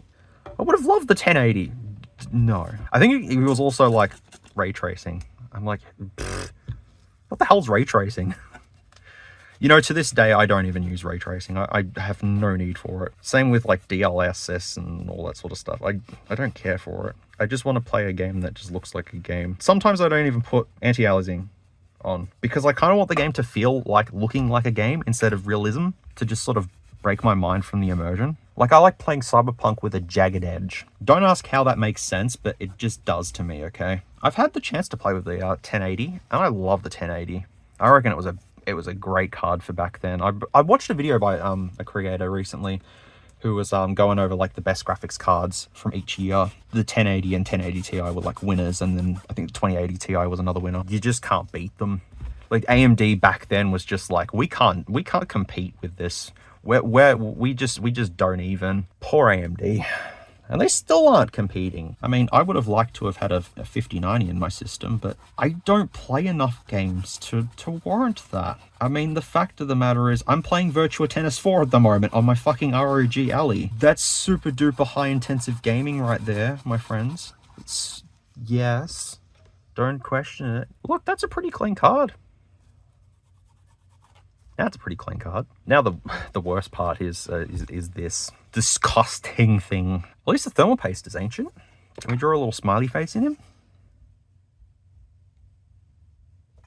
A little smiley face, eh? Smiley face. I shouldn't say anything bad about this thermal paste because it obviously was good in someone's system and it worked well and it was good enough. I don't think this has heat pipes in it. If I'm seeing correctly, I don't think it does. If it does, I'll be surprised, but I don't think it does. I think this literally is just a block of aluminium. Soon gonna prove me wrong. Yeah, there's an ancient civilization living in this thing. Oh my god. Look at... Yes. Mm-hmm. Yeah. Yeah. Looking, yeah. That logo doesn't light up. Look, I have more faith in this card than I do with the RX 580, I'll tell you that. This one at least is presentable. Well, after the whole deep cleaning and, you know, all that sort of stuff that we're gonna have to do to it. I should probably mention that this was in a bin full of motherboards too. Well, there's still plastic on there. Oh, look. Factory. But why does it light up though? Come on, man. That's the stupidest thing ever. Why not have a see-through logo? It's clearly... Oh, they've blocked it off. But they could have had a see-through logo and it would have been sick. It would have been awesome to have a see-through logo on a GTX 1060. I've seen GTX 1060s with lights and glowy things and spooky atmospheres and stuff like that. So why couldn't this 1060 have it, Asus? You're turbo. Or maybe it's turbo because, like, you know, it's got a turbo blower fan or something. It's going to sound like a jet engine when it reaches like 60 degrees. Yeah, yeah. I don't get naming schemes. Like, some of the GTX 1060s I've had are like GTX 1060 OC, and then there's just a GTX 1060 that's clocked higher than the OC one. That's like, bro, okay, sure. Oh god, how are we going to dust this old civilization off this thing? That's why I've got the paper towel down, so then I can just... Yep.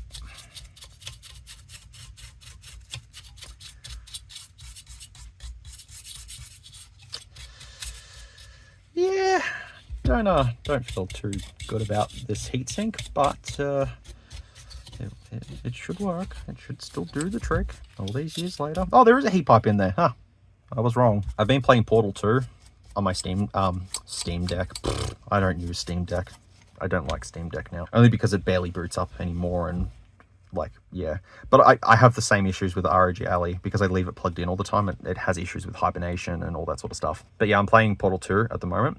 Haven't played it since it came out. I mean, I've played it like the first few levels here and there and stuff, but I'm actually playing through it now completely. And now I'm at Wheatley Laboratories. So when Wheatley's taken over the Aperture Science Labs, and I'm at a section which I'm stuck at. I haven't looked any guides up or anything. It involves, like, you've got to fling yourself through one of the doohickeys, the little blue vortex stuff that makes you fly. I've got to fling myself through one of those, but you can't fling yourself through one of those because the minute that you fling yourself, you just go in it and go up. And it's like, oh, or down. No, it makes you go down. So I tried placing a portal there and then pushing that out and getting velocity and all that sort of stuff, and that just hasn't worked. And it kind of just pissed me off the other night. And I'm like, I can't do this. And then I just put it down and play tennis. Portal 2 is difficult, not gonna lie, it is a difficult game. You need brains. And I sometimes I just don't have any brains. Look, that is not perfect, but at least the ancient civilization is now gone. So, proud of that. I may have gotten some more crap on the thermal pads, but honestly, should be fine. I don't think it's gonna cause any dramas with it. It's not perfect, but I'll take it. It's fine. Put a bit of CryoFuse on him. CryoFuse is my go-to thermal paste at the moment. It just works wonders. I don't know where I'd be without your CryoFuse. Then we can finally see if our little buddy works or if he doesn't work. If they all don't work, I'll be sad. I know that 1063 gigs is gone. There is no saving him, I don't think. But as I said, I've been surprised before with things that just work when they shouldn't work. So now that I've cleaned the graphics cards, now I'm going to splice in me putting my test rig into the new case. Not that that's going to be any fun, but at least you get to see me build a computer. So I'll splice that in and we'll see if it works and test these cards out, I think. I've just changed my lighting setup. I have a light above me now instead of using the LED on the Google Pixel. So I just want to quickly clean this case up a little bit because we're going to need to put our new build into it. That works. It's not that filthy, but I don't need anything, you know, super duper or anything. It just needs to be a case that I can put a build into, and that's what I'm going to do. Because, yeah, I need to test GPUs. I didn't think of something. I need to think of something. Hold up. This case needs to fit the biggest of the biggest. It's got to fit a big boy in there. I've got a faulty 6900 XT. Can you see why it's a bit faulty? Might have caught on fire when I plugged it into a motherboard. It already had the burn marks on it, okay? So will this fit into this? With a bit of persuasion, yes, it'll fit. So this case is perfect because I need to test all graphics cards of all lengths in this thing. That'll be fine. So this is literally just a paperweight. Good thing to hold your door open with. If your door's slamming or whatever, just use a 6900 XT and problem solved. Apart from just some substantial dust on this thing, should we get rid of the dust filter? That's more like we're doing like weight management for a car. We're removing the thing so it goes faster. It's good. There's a couple of screws that I didn't take out. You know, I've been using this same screwdriver since I first started building PCs when I was like 15 and I'm 33. This is the exact same screwdriver that I've built. I don't even know how many computers I've built with this thing, but man, and it even has a storage compartment in it too, so you can hide stuff in there. Not that I've ever hidden anything in there though, but you can hide stuff in there if you want to. I've just realized this case is a Fantech case, because I guess it's yeah. Also, you can't even see what I'm doing. I'm so sorry. I mean, do you really want to see me clean a PC? I'm just literally cleaning up this stupid thing. I'll set up the camera properly when I'm taking apart the other one. But yeah, we'll just see, look, clean, done. Yeah, this case weighs like nothing. There we go, side profile. So you can see everything. But yeah, look, it's clean, but it's super cheap though. Like there is there is not a whole lot going on with this thing. It is, it probably weighs maybe 3 kilos. I mean, if I have the tempered glass side panel on it, then yeah, it's probably hefty, but I'm not going to be using the tempered glass side panel, so I don't care. It's fine. The fans are clean too. I mean, yeah, it's looking good. Now on the back side, just give a little bit of a scrub-a-dub-a-dub, make it look factory. I mean, it's probably never going to look factory again, considering it's a cheapo case, but I plan to make it factory. The hard drive mount's also gone in this too, which doesn't matter because I'm not, actually I can mount a hard drive to the bottom of the case just here. Not that I'm going to be doing that though, but the option's there if I need it. I've got a 12 terabyte 3.5 inch drive laying around and I don't know what the hell to do with it. Also, I realized that I'm probably on the right channel right now and Ripley's rolling around being cute. There's Cat. Whee! What are you doing? Being cute. You're always cute. Whee! Come over here and build a computer with me. I don't know if that was a yes or a no, but sure. Also, don't mind the way I'm sitting on the floor too. My knee is cooked at the moment, so I have to be really, really careful with it because it's been playing up on me. What about the dust filter on the bottom? Look at the dust filter. Look at the dust filter on the bottom. That will do. Not that I'm gonna need it though, but you know, I've got it. Oh, there's another screw. I found a screw. There's a bunch of screws coming out because obviously whoever had this and took apart whatever was out of it, they just, except they didn't take their SSD. What? Who disassembles a case, takes everything out but leaves the SSD? Yes, yes. Don't ask me. That was easy. Should we take the front panel off, maybe just in case, just to see what the fans look like or something? I really don't know. Okay, it's stuck. Never mind, got it. Oh, cool. So yeah, this just comes straight off. And yeah, let's got that in there. And there's your 3 fans. Look at them. Wee, wee, wee. And they all should light up RGB beautiful. Because RGB stands for really good, beautiful. But I'm just gonna do. Was there another screw that just fell out? Yep, there's another screw that just fell out. I've got my little toolbox with me, so we're gonna try and find some standoffs for it because my the motherboard that I'm gonna be putting into this needs a more standoffs. So it's fine. We've got this. I'm sorry, this footage is gonna be super janky. Realistically, who's gonna care? I mean, I'm the one using this case. I don't really care. It's fine. And this. Yeah, factory. That's prepped, ready to go. So now what we need to do is grab my old PC, the old test PC, and that's the sound you make when you, yeah, cool. I just realized, where's the USB 2 port header? Found it. That's fine, everything's fine, everything's under control. This thing has everything. It's not gonna short itself out or anything. I hope not. Cool. This is not the most optimal position to be in when disassembling PCs, but this is the NZXT case. How much bigger is this case? It's a bit smaller, but it weighs less.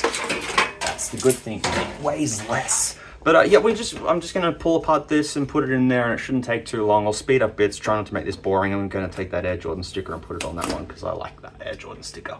Boop. Sorry, my jank setup is really jank, but yeah, we're just gonna take everything that's in this and put it in that one. Because yeah, this would have been a good case, but unfortunately it just weighs a lot. And yeah. Oh, there's a Fantech fan there. Ha! I can pinch that and put it. Ah, cool. All right. Well, this shouldn't be honestly too difficult. He says. Oh, I can pinch the standoffs from this and put it in there because I don't think I'm torn if I want to reuse this case. Do I want to reuse this case or do I not want to reuse this case? I don't know. But yeah, this is my old motherboard. This is my motherboard I've been using since like 2020 or something. It's had a lot of use, and now it's in a test system because it works, but like sometimes it does random BIOS resets and all that sort of stuff. But it's an AM4 motherboard that has 6 SATA ports, and I was running 4 8TB drives plus a DVD drive. And now that I'm running on AM5, I only have 4 SATA ports. I can't run a Blu-ray drive. Not that I need a Blu-ray drive, but it's there. I have stupid reasons for things. Don't question me. All right, we're just gonna disconnect everything. This is the boring part.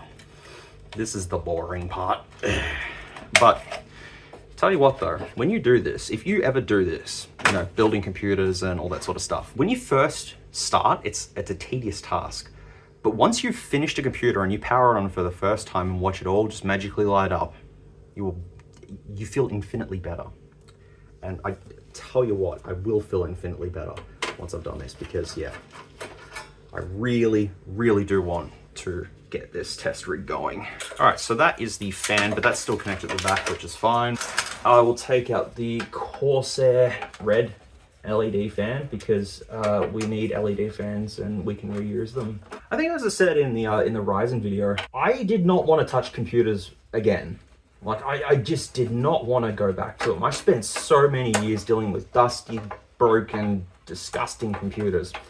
And I said to myself, you know, once I started getting into YouTube properly and stuff, I'm like, I'm never going to touch another one. Then fate happened and I'm going to be touching all of these ones, and it's fun. Oh well, it happens. Happens to the best of us. I actually might, there's a standoff there. That's one of the ones that, it's just a little peg for the motherboard to sit in, like a universal one. I might leave that. I might pinch that actually, and put it in the Fantech one, because that does not have one, and I want one. Because ideally I'd like to put the 6900K in this system, but like transfer the 6900K into, no, that doesn't work, doesn't matter. Thinking out loud. Is that all the screws? He says, yep, that's all of them. Alrighty. So here is my wonderful motherboard. Give it up for the X470 or a Ultra Gaming. Woohoo! There we go. What the hell is that? Oh yeah. Yep, that's the motherboard there. With the crappy heatsink on it, but did I call it a heatsink? Cool, it can be a heatsink. It works. Doesn't matter. Alright. Can I take that out? I wonder. Where's my lovely thingamajiggy?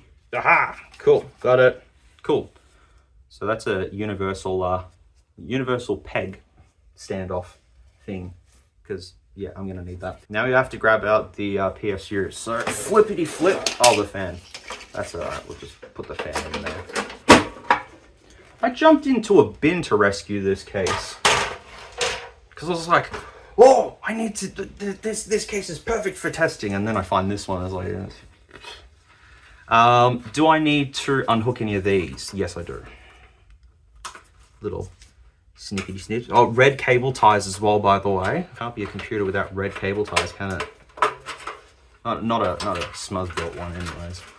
Yeah, the PSU in this is an Antec 750 Edge. I think it's an Edge or something. It works. That's all you need to know. It works and has lights. But I think I put all the modular cables on here because I was like, just in case. Just in case I wanted to add a hard drive or something into this. It's a test rig. Why do I need a hard drive? As I said, I got a 12 terabyte one just sitting there. It's like, should I use it for something? I don't know. Nah, it's fine. This case was also heavily dented too. I don't know if you can see that. Just yeah, it's gonna go back to e-waste. I literally do not want this case for anything. If anything, I'll keep the Fractal. Maybe. It's too scratched up and it's too heavy. I might put the X99 in this, to be fair. Let's put the X99 in this. I think that'd be a... Oh, but then I've just removed the peg from it. I'm really, really bad at this. Really bad at this. Because I don't want to build an X99 rig and then it doesn't work. I'll leave it in the Fractal case for now. I'll just... I have some cases down in the garage. I actually have an Antec Dark Fleet 85, DF85. It's the 3-fan one. I should make a server out of that with the X99 board, if it works. Oh, that's a good idea. Oh, that's a really, really good idea. That's a bad idea. That's a stupid idea. I have a 7th gen in the lounge room. I don't even use it. I don't use computers for anything. I mean, apart from like doing everything. But yeah, you know what I mean? Like, just... this also has a power supply bracket. And I'm gonna do the right thing and not take the power supply bracket out because I can't be bothered. I could probably pinch the expansion slots here and put them in that. Oh no, the expansion slots are the twisty metal ones. You just and they come off. But I've got a whole bunch of them. Oh, actually, I pulled a whole bunch of red ones off an AeroCool case, so we can put those in the Fantech one. Sweet. See? He's not insane. No, not at all. Not at all. Now it's a matter of this. Do you come out, or do I have to remove you the other way? I think we should be able to just kind of go. Nope, probably not. Okay. Power supply bracket coming out then. Does this Antec power supply fit in the Fantech then? Fantech, Antec. So we just put that over there and pretend we didn't see anything. So yeah, that's the Antec power supply right there. It's got a big cap in it. It winds under load, but it's a good little power supply. 80 plus gold too. 650 watts. Gotta remember that, 650 watts. To be fair, I should have just, I'm now indecisive about a stupid standoff. A stupid standoff. What do I do with you, standoff? Do I put you back in the NZXT? Or do I, you know what, let's go to the Fantech. Fantech time. Let us move some standoffs. The main standoffs that I want to keep with this case, the silver ones, I'm going to put them to the outside. So realistically, I'm just missing one? No, two. How does that happen? How does that happen? How does that happen? Thank you. I'm torn. I kind of want to put, I kind of really do want to put that middle standoff there just so it keeps it intact, but at the same time it's kind of like, why bother? It's a test rig, SMUZ. You're an idiot. I could have been building on a table, but instead I choose to build on the floor because I spent many years of my life building on the kitchen floor. Well, no, bedroom floor. There was a lot of pain involved with that, and I think I'm paying for it now that I'm 33. Now we need to put the power supply into the case. Now I don't know how many people would be wanting to build a computer on the floor nowadays, but I do it because it's easier. So here is the power supply. Just gonna go swoop. And it's going to amaze me if any of this footage is going to be actually usable or not, but you know, we'll see. Now, because I'm not using anything else but the 24 pin, the 8 pin, and the PCIe connectors, the rest can just shove in there and just leave there. So don't care. So I now have the power supply in this, which weighs more than the case, which is fine because that's fine. Cable wise, as I said, just 8 pin.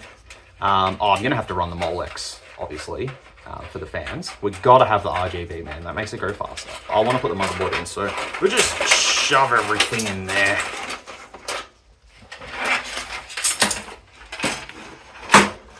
See? Not a problem. Got this all figured out. Easy peasy. Do I need to run the 8 pin before I put the motherboard in? The answer would probably be yes. That doesn't fit properly because it's not fitting properly. My gloves keep getting stuck on everything. Okay, let's run the 8 pin through first. I'm sorry about all these noises. Oh, Jesus. 8 pin is now in place. So now we come to the motherboard that we're going to be using in this thing. Can I route cables at the bottom? Yes, I can. Cool. So that just goes in there. Yeah, I'll just put the NZXT thingy back in there because that fits fine. I don't need to do anything. Yeah, how I started my computer journey actually. Found a computer on the side of the road. Yeah, that's how it started. It was down the road from where I once lived. And picked it up, brought it home, and it worked. There was nothing wrong with it. I actually sold it. And I was like, oh, I didn't do much to it actually. I think Windows was already on it and I just deleted the data off it and then just sold it, I think. But I was like 14 at the time when I found my first computer on the side of the road. From that point on, I was like, oh, Mr. Confident. So I ended up getting a couple more computers. One of them didn't turn on. It was a Pentium 3. I remember it being a Pentium 3 because I've got photos of it. If I can find the photos, I'll put them on screen. I thought I was Mr. Know-It-All. And I'm definitely not Mr. Know-It-All. I'm far from Mr. Know-It-All. And back, 14-year-old me went, computer not turn on, that means thing that I'm plugging in is broken. So the PSU that was in this build, it was, you know, HP pre-built piece of shit, Pentium 3, had a power supply in it that's not like a standard one. So with a standard power supply, you take 4 screws off, lift the shielding off, and it comes with a fan. Some of them are different. And this one was a different power supply. This one was a power supply that you remove 2 screws from the top and 2 screws from the bottom, and the case slides off. The metal case slides off, and you have access to the internals. And it was a Delta Electronics power supply. I remember that. Bastard packs a hell of a punch because, yeah, I undone it. No electrical experience whatsoever. I pulled the shielding from the power supply, and the bare PCB under it was exposed. There was nothing under it. It was just bare PCB, and I didn't get shocked at that point. I didn't get shocked, but then stupid me, 14 years old, was holding it one hand like that, and I plugged it in. That was 230 volts. Well, negotiable. They went straight through my body.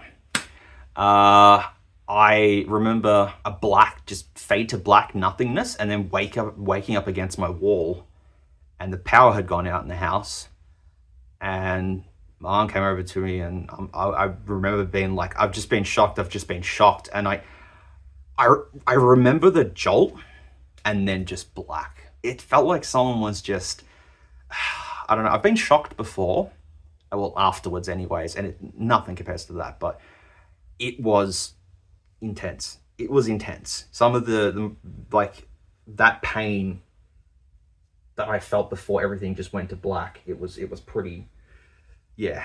And I ended up having to go to hospital, and I had ECG and everything, and they said, everything's good, don't get yourself electrocuted again. I said, no sir, I won't. 2 years later, I'm pulling power supplies apart and selling them, and, you know, cleaning them up and selling them on eBay. So didn't learn my lesson, did I? That electric shock was bad. If you've got electric shock experiences, let me know in the comments, because it was not good. As I said, it was bare PCB, bang right there, plugged it in, and yeah, I must have probably, I didn't fly back from the electricity. I probably, just my natural instinct of my body, just flew myself back towards my wall in my room. And yeah, it was just sort of, I don't know like how long it was sort of black for, probably only a couple of seconds, if that. Yeah, strangest feeling getting shocked, I'll tell you that. So if you're out there and you're thinking about electricity and stuff, please don't get shocked. It's not good. Don't get shocked, because you'll regret it. My advice for the day: don't get shocked. All right, don't stick a fork in a toaster or whatever. Now that I've just rambled on for the last half an hour about me getting electrocuted, I'm gonna isolate the. Oh, actually, they can go through the top. So the cables for the front pedal header. Why am I calling it? Yeah, front pedal header.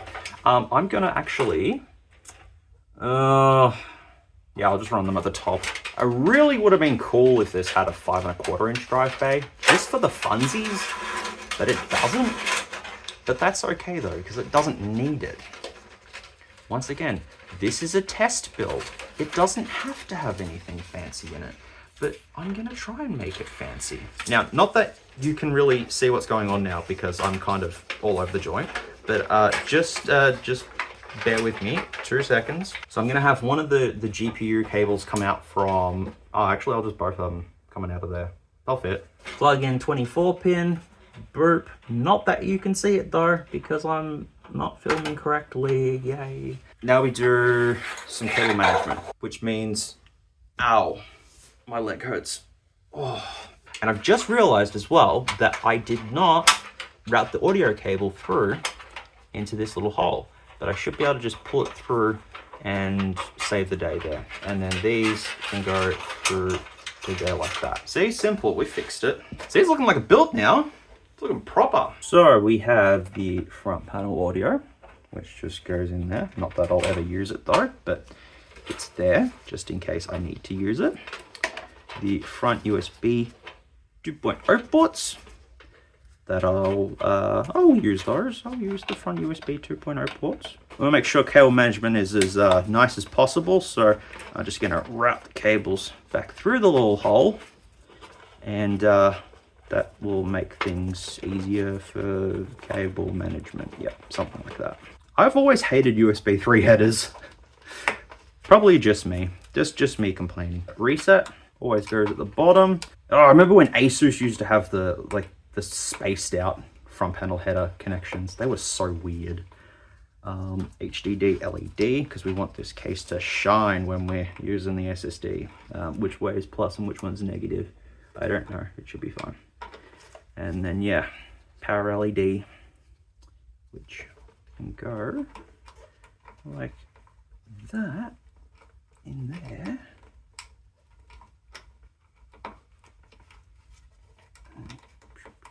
Like that. All right. Cool. So we're making progress, which is good. I like progress. All of this here is front panel connections and that LED header, which really doesn't matter, but yeah. So these need to sort of go over through here. So I'm gonna grab my cable ties and we're gonna just cable tie all of these up. I don't have to do a perfect job here. I just have to do it enough to where it's a test system that works. That USB cable, I will put that with, that's not helpful. I'll just put that there and just put that there.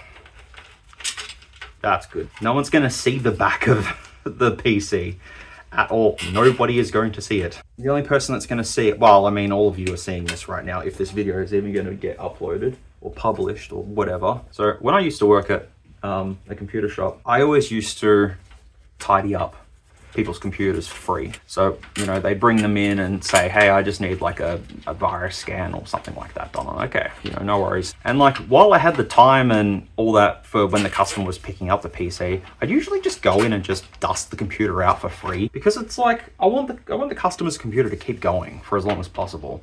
And they're in here paying for a service, and I'm gonna offer them, well, not offer them, but give them the extra service. So that's what I did. That's what I used to do. Only a couple of times I had someone like come in while I was cleaning their system, but they were like, oh, I appreciate that, thank you. And I'm like, yeah, that's all good. Yeah, I don't mind. It was fine. It was just being courteous.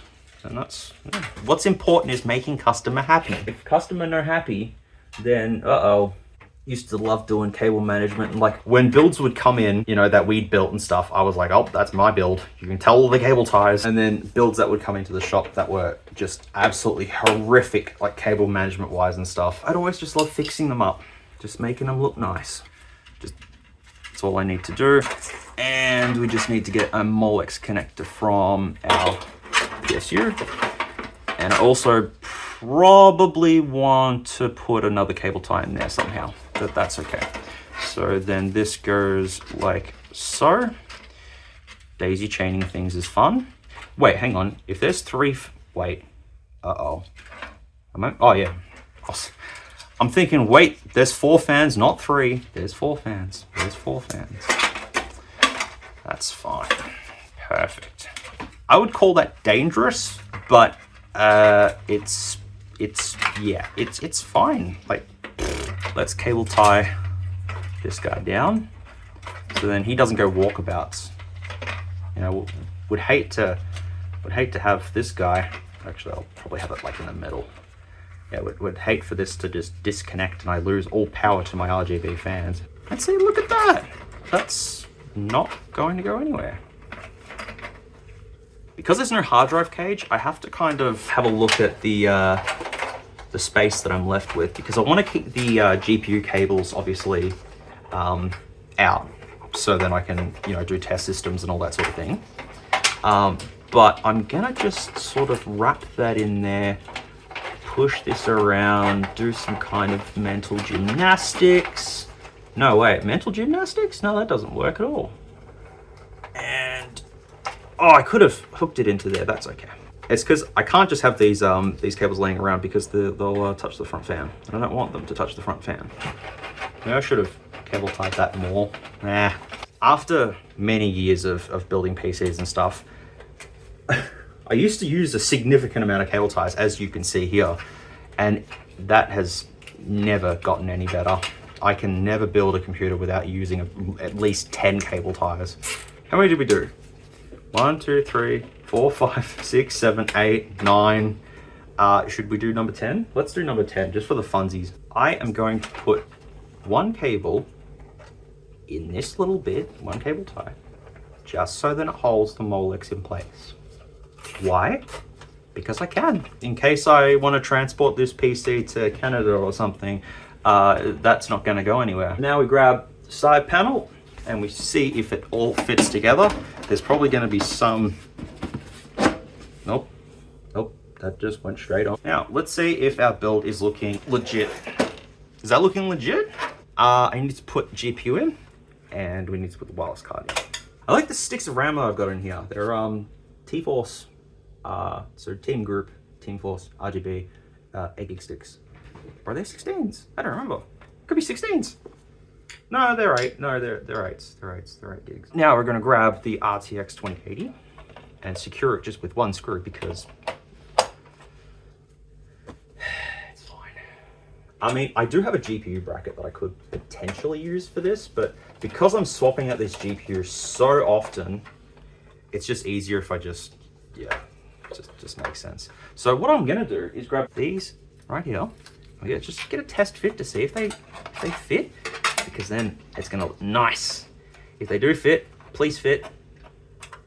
Oh, I don't think they fit. No, they don't fit. Well, they kind of fit, actually. No, actually, yeah, they fit. They fit. Sweet. We are gonna, yes, because red is cool, and I like red, and you know I like red. Even though I am wearing red, I'm wearing burgundy. These are a pain. You're supposed to use a screwdriver to pop them out, but I have not seen anyone pop these like default things out with a screwdriver. Like, why would you want to do that? Just twisty, bendy, and outy. Oh, the red really makes it pop. I've been waiting to give myself an excuse to use these. Now I am. The little touches, you know? And then we've got to put our Jordan sticker on as well. Whoops. Gotta do that.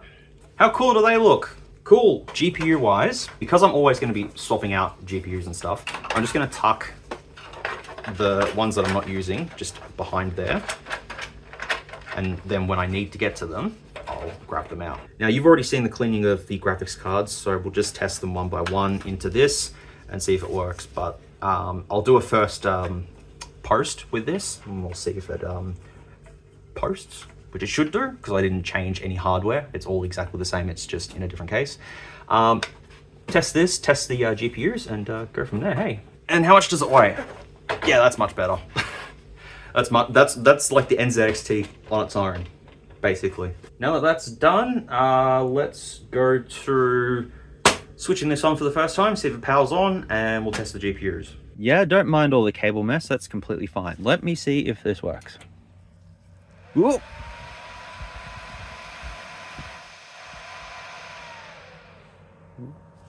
This is not RGBing. Why is it not RGBing? Well, it works. So that's good. I don't know why that's not RGBing. Everything else is RGBing. Okay, RTX 2080. Out of there. He can go somewhere safe. There you go, you're somewhere safe. What should we try first? The 1060 that looks okay. So we're gonna plug you in. Make sure he's in all the way. Give you the old PCIe connector. First test, GTX 1060 6 gig. Missed opportunity for that to glow, but okay. No fire, no sparks, no anything. And it works. I didn't, well, actually, no, I said that had a good chance of survival, and I was right. So I go to my GPU folder. I know I take screenshots of all the GPUs that I test, just so that I can compare them. Uh-oh.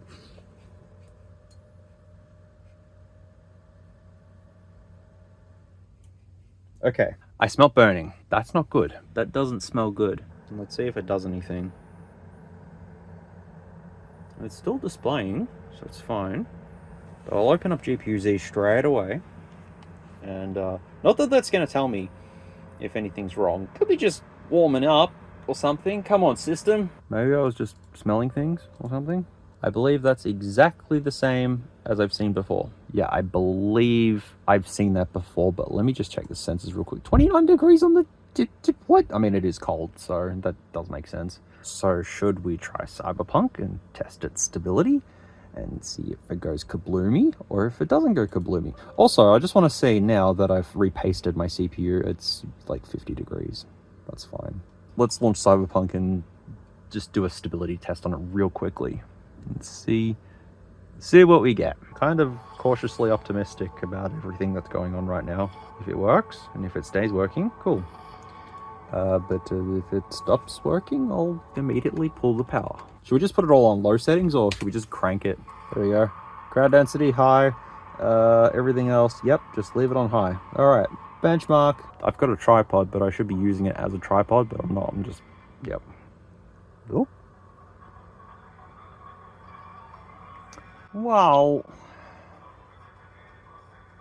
to be fair, it's a card from 10 years ago. Don't mind the Hungry Jack straw that's in the fucking way. Ooh, 40 FPS. Nice. Okay. Well, I don't smell burning now. We'll wait for the benchmark to finish.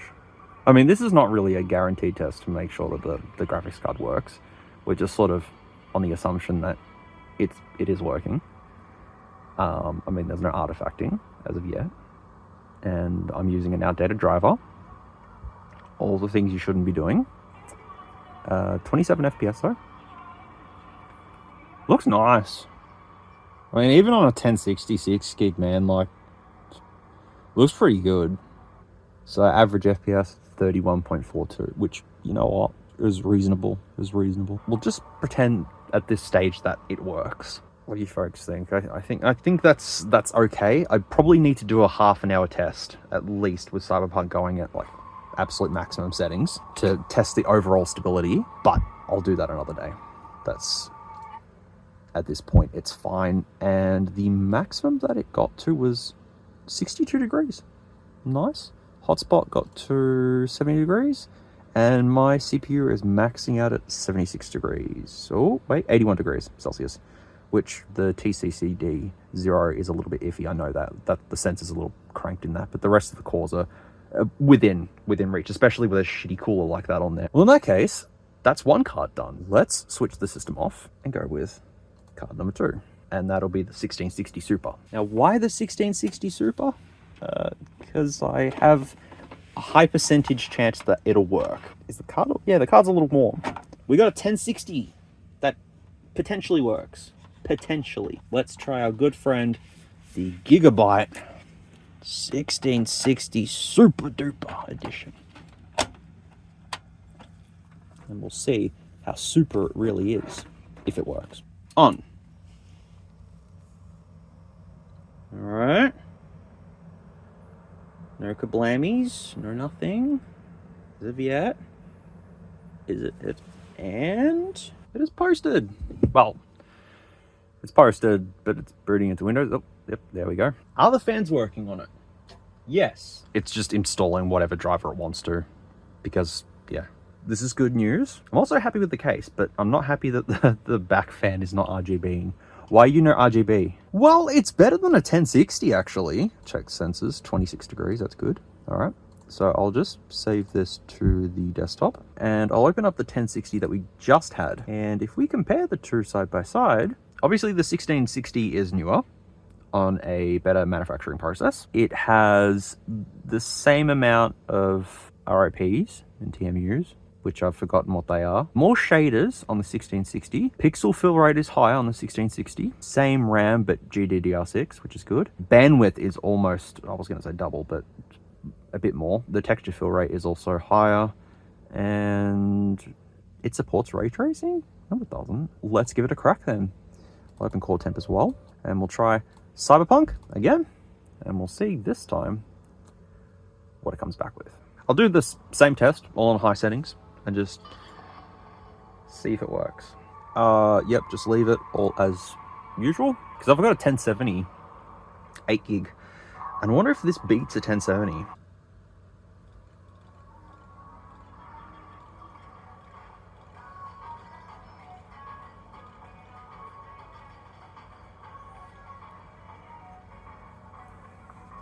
Okay, well, more FPS, which makes sense, the card's better. It's the equivalent of an RTX 3050. 8 gig. That's according to AI though. Oh, we got 60 FPS. Is it like a 1070 or something? Let me see if it's like a 1070. Okay, so the 1070 is equivalent to this card, which makes sense. Seems fine. Both fans are working too. No burning smell. Yeah, 49.86 average FPS. So I'd say that's a win there. 2 cards out of 4 looking good, but the other 2, oh boy. What do we go with first? The one that's missing SMDs or the janky 580? Janky 580, I think. Oh, did core temp even come up? Yeah, it did. Okay. Yep, we're still within limits for our CPU, so that's fine. Oh, the GPU, what did that get up to? Yeah, that's fine. So that means the heatsink is doing its job. RX 580 time. I'd be surprised if this thing actually worked. I'm kind of scared, to be fairly honest. This is a scary thing. In you go, buddy. There you go. Clickety click. The graphics card is plugged in. If it makes noise, that's because it's missing one of the fan blades, okay? But everything else is completely fine. The power is in.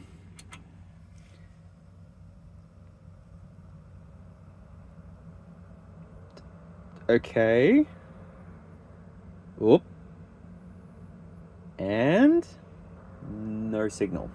But I think the graphics card is actually not even plugged in properly. Fans aren't moving. The GPU core is cold. There is, I mean, hang on, let me feel with actual feeling. Yeah, the core is cold. There is nothing happening in that. Nobody's home. Let's just do a classic reseat, even though the power's in. Shouldn't be doing that, but you know. Yeah, the fans do move on it. So that's kind of good, but does it post? The answer is nope. The system's actually definitely booting. There's no issues there, but yeah, I would say that he don't work. He broken. To be fair, there are so many janky things about this thing that I'm not surprised that it doesn't work. Oh, you janky thing. Well, look, at least I can use the heatsink. Positives. The 1063 gig with the missing everything. Okay, give it a crack and see what happens. What's the worst that's gonna happen? Actually, there's a lot that can happen, but let's just stay optimistic.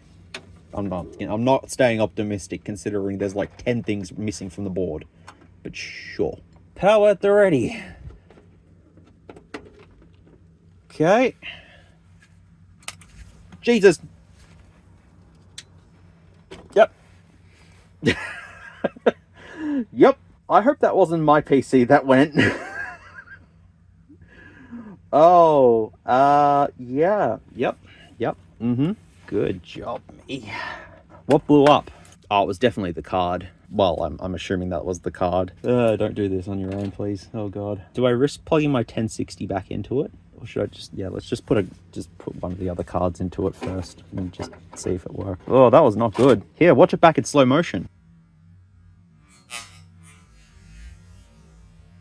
Jesus. I wonder where it came from. Well, the slow motion will tell you where it came from, but okay. Okay, it still posts. Whoa, thought I killed my board then. Oh, I'm never plugging in that 1060 again, you evil thing. I kind of don't want to give up on the 580.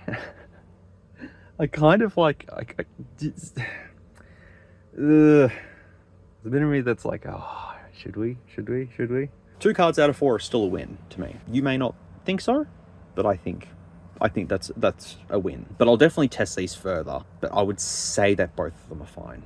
That 1063 gig, yeah. Luckily this is just a test system though, but I'd still be devastated if it, you know, anything happened to it. Let me try and fix the RGB issue. Technically that's not an issue. Okay, did I fix RGB? Now it's all RGB. Everything RGB. Except for the graphics card. That's not RGB, but everything else RGB. RAM's RGB. Motherboard's RGB. Heatsinks RGB. Back fans RGB. That's, look at this. Whee! But all the front fans are exactly the same. They're just the same ones. But if I had a fan controller, I'd be able to push the LED button on top and I'd be able to change them. But they're not addressable RGB. They're just like, you can change the lights in them and that's it. But yeah, happy that that's still working. 2 cards out of 4. I'm happy with that. Took a chance on them. Watched one blow up, which is fine. So I think what we should do now is tackle the X99. I'll do that tomorrow because it's too late now. Don't you just love all this RGB just doing its thing? It's magical. All right, well, I've achieved a lot today. I've done a lot that I set out to do. I just have the X99, the iPad Air, the Nokia, and that's it, I think. And it's all off. Now it looks boring without all the RGB. It needs all the RGB. Yeah, I'm happy with this this case now. At least it's a little bit lighter to lug around and I don't have to have the tempered glass on it. So, yeah. Yeah, I'll see you tomorrow with the X99 motherboard and see if it works. And if it works, cool. If it doesn't work, well, that'll be a shame. You can see how dusty this thing is. I've just turned the flash on with my Google Pixel just because the rest of the footage is extremely grainy. So I want to test this, see if it works. This X99 motherboard, I put a little dollop of thermal paste on there, not too much, but enough to just make it work. I don't know anything about the X99 platform, so I got all the RAM that I have, all the DDR4s. That's how much DDR4 I have. I know, it's not a subtle flex. I feel like just using 2 sticks. They're exact same sticks, it's just that one's white and one's black. I think it's a pretty cool thing. So do I put 2 sticks in one channel, or do I put 1 stick there and 1 stick there? I don't know. It would make sense if I did 1 stick here. This thing is still dusty as, because I haven't done anything with it. Literally, it's just we're testing it as is. If it works, brilliant. If it doesn't work, that's when troubleshooting comes in. But we're going to need a graphics card, and what better graphics card than the 1660 Super that I've been testing. Well, tested. Gotta grab that 8-pin cable. I need you, 8-pin. There we go. Okay. This keeps happening. Thank you. I don't reckon this is gonna work. I just have this slight feeling that it's just not gonna work. Power go in. Speedy thing go in. Speedy thing go out. No, speedy thing goes in. Speedy thing goes out. Whatever. Doesn't matter. Same thing. Ah! Whoa! They light up. Did you see? They light up. Whoa! Wow! That's impressive. There's lighting on the board. That's cool. Okay, can we just use one of these to power it on? Whoop! Hello. Oh, look at all the dust. Look at all the dust. Okay. We have fanage. We have lightage. We have... Do we have postage, though? Oop! Oh my god, it posted! Brother! It posted! Holy shit! Alright, we gotta go to buyers now. But I see a problem. It's 8 gigs, not 16 gigs. Unless they're no, they're not 4 gig sticks. They can't be 4 gig sticks. Alright, let's go into the BIOS. Is it like the new Asus BIOS? Or is it the newer... Oh, the old one. Yeah, okay, so it's not detecting the first RAM stick, which is the white one. Motherboard temperature 17 degrees, the CPU is 19 degrees. That means the water cooler is still working. Damn. And that's a 280 mil? Yeah, it's a 280 mil rad that's in there. Damn, I could put that in something. Let's try and get at least 16 gigs of RAM going in this thing. I was not expecting that to work just straight off the bat like that. That's insane. So someone threw out an X99 and yeah, I like the lighting though. The lights are cool. But what's more powerful, a 3950X or a 6900K? Let's just try some other RAM sticks. These Guile Evo Potenzas. I mean, they look pretty rad, don't they? Yeah, see, there we go. Rad. I mean, they're red, so that means it should go faster. I just want to see if that that first slot is working. Yes, I know the computer's on while I'm inserting RAM. I know. I know. We're living dangerously, okay? I guess we're going to have to put Windows on it, eh? But if it's 6th gen, Windows 10, I'd say. There's a light there. Oop, that's different. There's the BPD code. Hang on, can you see the BPD code? Ah, we got a 69. See, watch all the lights. They're all flashing and doing things and stuff. The fans are going full ball, quietening down. One of the fans is making a bit of racket. It's still doing postcodes. Wow. 99 9C64. It posted. Huzzah, it posted. It is only detecting one stick. That's strange, I guess. Maybe that first stick is faulty. Potentially. I'm leaning towards that being a yes. No, the slot, sorry, the slot, not the sticks. The sticks are fine. I don't know what I'm doing. I'm just doing. Doesn't matter. At least the water cooler works. That's worth it in itself, isn't it? 280 mil rad. Put that on my own system. Now I've got a thermal right all in one on my system. Oh, hello, the RAM is the other way on that side. What the flip? Okay, sure. Yeah, X99 is really strange. The CPU goes in upside down and the second RAM slots are the other way. Because sure, why not? The last time I dealt with an 8 RAM configuration, whew, that would have been many years ago. Also, if you hear some Velcro noises, that's my knee brace that I've got on at the moment because it hurts.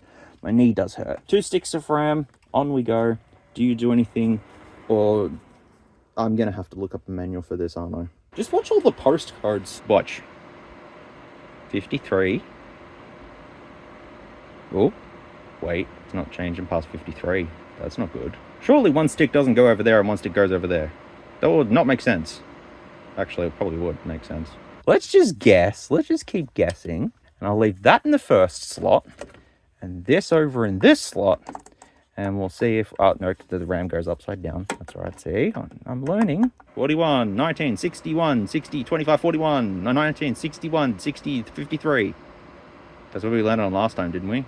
Okay. Celebrating too soon. RAM in first black slot. One there, one there. If this doesn't work, I'm going to have to Google. Because I don't know what I'm doing. I just assume it would work. 41, 19, 61, 60, 60, 69. I think 69's good. Yeah, there we go. I think it's posting. BD, 69. Oh, that's a B. BF. 3. 60 is 9A, 7A, 6A, 70. 70 good? Is 70 good? Tell me if 70's good. 62, 99, 9C, 64. It posted. Okay. I do not have 16 gigs of RAM. It's still 8 gig. I am gonna have to Google because I don't know what I'm doing. What's the good configuration for these sticks? Thanks, Asus. There you go. Access to... Okay. That makes sense. Okay. So the first RAM stick goes in the second slot. The second RAM stick goes in the first slot. I mean, to be fair, now that I'm looking at it, I can see the color difference now. I really need a light above me. If we just put one stick there, and because I don't have enough RAM to... Oh, wait, what the hell happened to that RAM stick? That slot is super loose. Oh boy, okay. That's fine. We'll just pretend we didn't see anything. It was at first RAM stick in second slot, second stick in first... Oh my god. Who comes up with that? What kind of configuration is that? Sure. But I can kind of see it though. I can see it goes black, no, black, grey, grey, black, black, grey, black, grey. And it's at a 53 hour again. So something's iffy. No, wait, I've screwed it up. Look at this. It goes in the third slot and... Oh my god. What? Okay. Alright, sure. Now, when you have to look up a manual for a RAM installation, that really tells me something there. This was reminding me of the 1366 days, where I would spend hours trying to configure RAM, and it was so picky. I've still got that system out in my garage, actually. Let's see the postcodes. Did we get it?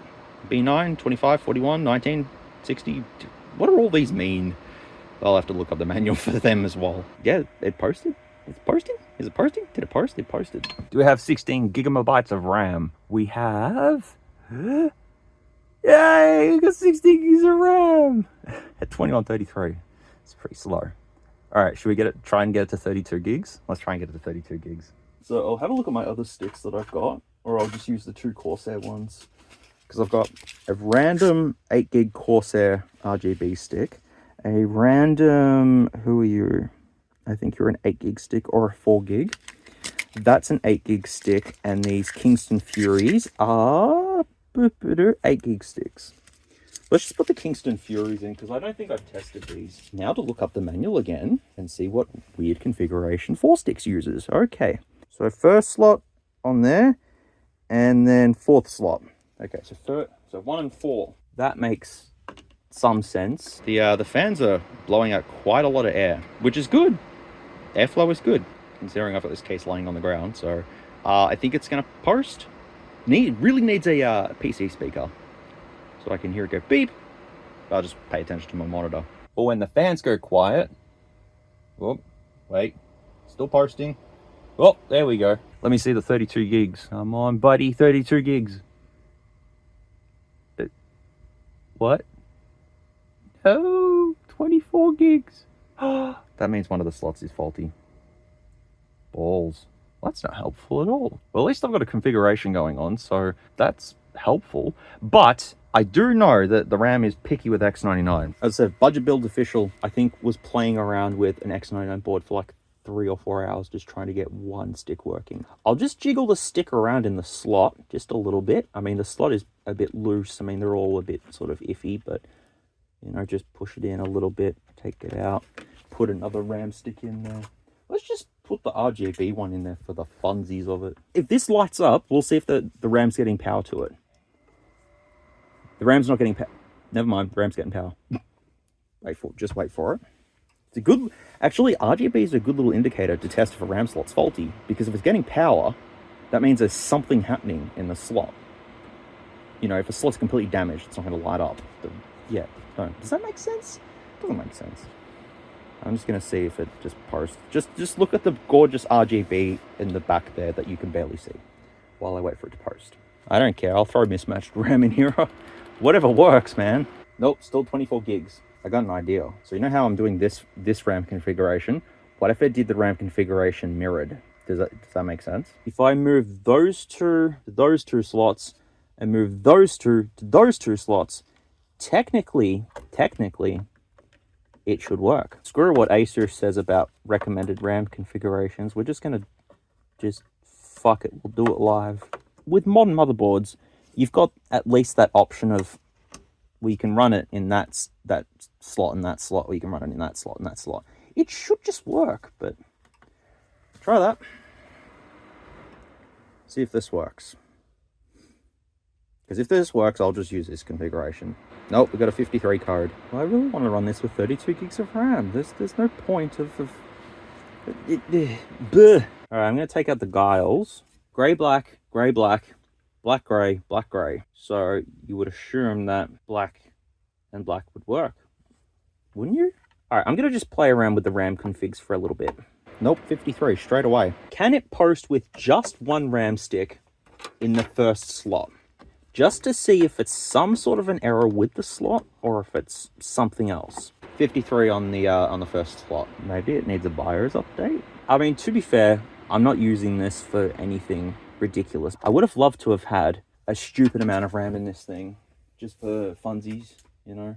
But if 16 gig is all I'm going to be able to do, then so be it, I suppose. But that's not fair. Yeah, it posted. Cool. You know what? I might be able to get 16 gig sticks, actually, from Ewaste. Let's put an SSD in this thing. Now I ask, what SSD does it take? Does it take a normal PCI Express? Or does it take, what does it take? What is your malfunction? I have a 512 gig here, but that's, oh yeah, that's it. Let's see if it just supports this. I don't know if it will or not, because I don't know what gen this is. Oh, there's no screw there. That's all right. I'll just plug it in and hope for the best. Hopefully it doesn't blow up. Just use a paintbrush to push that that round down there. There we go. See, look, perfect. Mint factory. Let's see if it detects that there. And then we'll install Windows on it and then see like the core count and stuff like that. And yeah, it's detected it. We're good. So we're going to boot from the SanDisk USB, which is there. Let's do the XMP profile. Yeah, DDR4 3000. Yeah, speedy. Okay. I'll just agree with that. Just agree with it. I don't know what that does. There's Ventoy. Yay. We'll do just a totally legit copy of Windows 10. All we have is that. Oh, there. Hello. Hello. Sorry. Sorry. It's just Windows doing a Windows thing. Or maybe it's the hardware that's janky. I don't know. This so reminds me of 1366 days. Trying to boot Windows 7 to install on it and just bleh. If you've had experience with 1366 platforms, let me know. This also might not like the SSD. The SSD I've put in it is a random generic cheaper one that's a 512 gig. I don't care what it is. I just chucked it in there and it works. Well, I say that. I mean, do you really want to see a Windows install? Oh, we got a cursor. Oh, there we go. Hello. Hello. Sometimes if you go, oh. Well, the system just shut off. Let's jump into BIOS and just make sure that the water cooler is still working. Don't think it likes the SSD then. If that's the case, it might not like the SSD. Could be a RAM issue though. See, we're now gonna run into 60,000 problems. Okay, the fans are ramping up really loud, so that's not a good sign. It just powered off. Okay, I think it's the water cooler is now not working. Let me try it now. That's very odd. To be fair, the SSD is not really plugged in properly, but yeah, the fans are just ramping up. But post it though, look. Let me go into BIOS real quickly. The CPU is at CPU over temperature error. Yes, it overheated. What? How can you be overheating? Oh, the pump's not working now. Yeah, I think the water cooler's busted. Just move the tubes a little bit. It's not going into BIOS. That's strange that I put the PC up. It's powering on by itself, and the water cooler stops working. So it's probably a blockage. That's why when you have water coolers and they're sitting like this for an extended amount of time, and then yeah, that's probably yeah. Water coolers aren't meant to last. It's water in a PC. Like, it doesn't want to go into BIOS. The tubes are cold. We'll just undo these screws real quick, because I could potentially just plonk an AMD CPU cooler on it, and that would probably work, because I don't have any coolers that would work with this socket, because this socket is weird. I can feel heat. Our buddy is very hot. Oh boy, that water cooler is blocked. I don't have any coolers that would be compatible with this. That's my problem. It doesn't take a normal, I can't just chuck a normal heatsink on it, because it's got these little standoff doodad things, and you've got to put those in. I have them on Cooler Master kits, but I don't have any at the moment. I don't think. I don't have any, yeah. Let me give the pump a little bit of a shake. Maybe that'll help. There you go. If not, then I'll just stick an AMD cooler on top. To be fair, it does work. It is working, but it's just overheating because I don't have a cooler. And one of the RAM sticks is faulty. But it's still an X99 board. I'm just going to tinker around a little bit, see if I can come up with something, and see if I can just get Windows installed on it at least, just so I can see the CPU core count and stuff like that. I think we're past the point of this being interesting now. The computer is stable. I don't know if you noticed it or not, but the water cooling tubes... Oh, I was going to quote, I used to watch 3D Game Man back in the day. He doesn't do reviews anymore. I think he just does rants or something like that all day. I went to his channel a couple of months ago, and it's just videos every day of news or something. But I used to watch 3D Game Man's reviews where he reviewed cases and stuff. That's where I got a lot of my inspirations for buying cases over the years. Like the HAF 932, I watched his review 6 times to make sure that was the right case to choose all those years ago. Anyways, if you want some entertainment, go watch his videos, his old videos, because he says basically the same thing with every case review. And he's like, there are 2 holes for the water cooling tubes to pass through. There are two 5¼ drive bays, as well as three 3.5" drive bays. He had a very... there was a tone for his videos that were very entertaining. I loved them.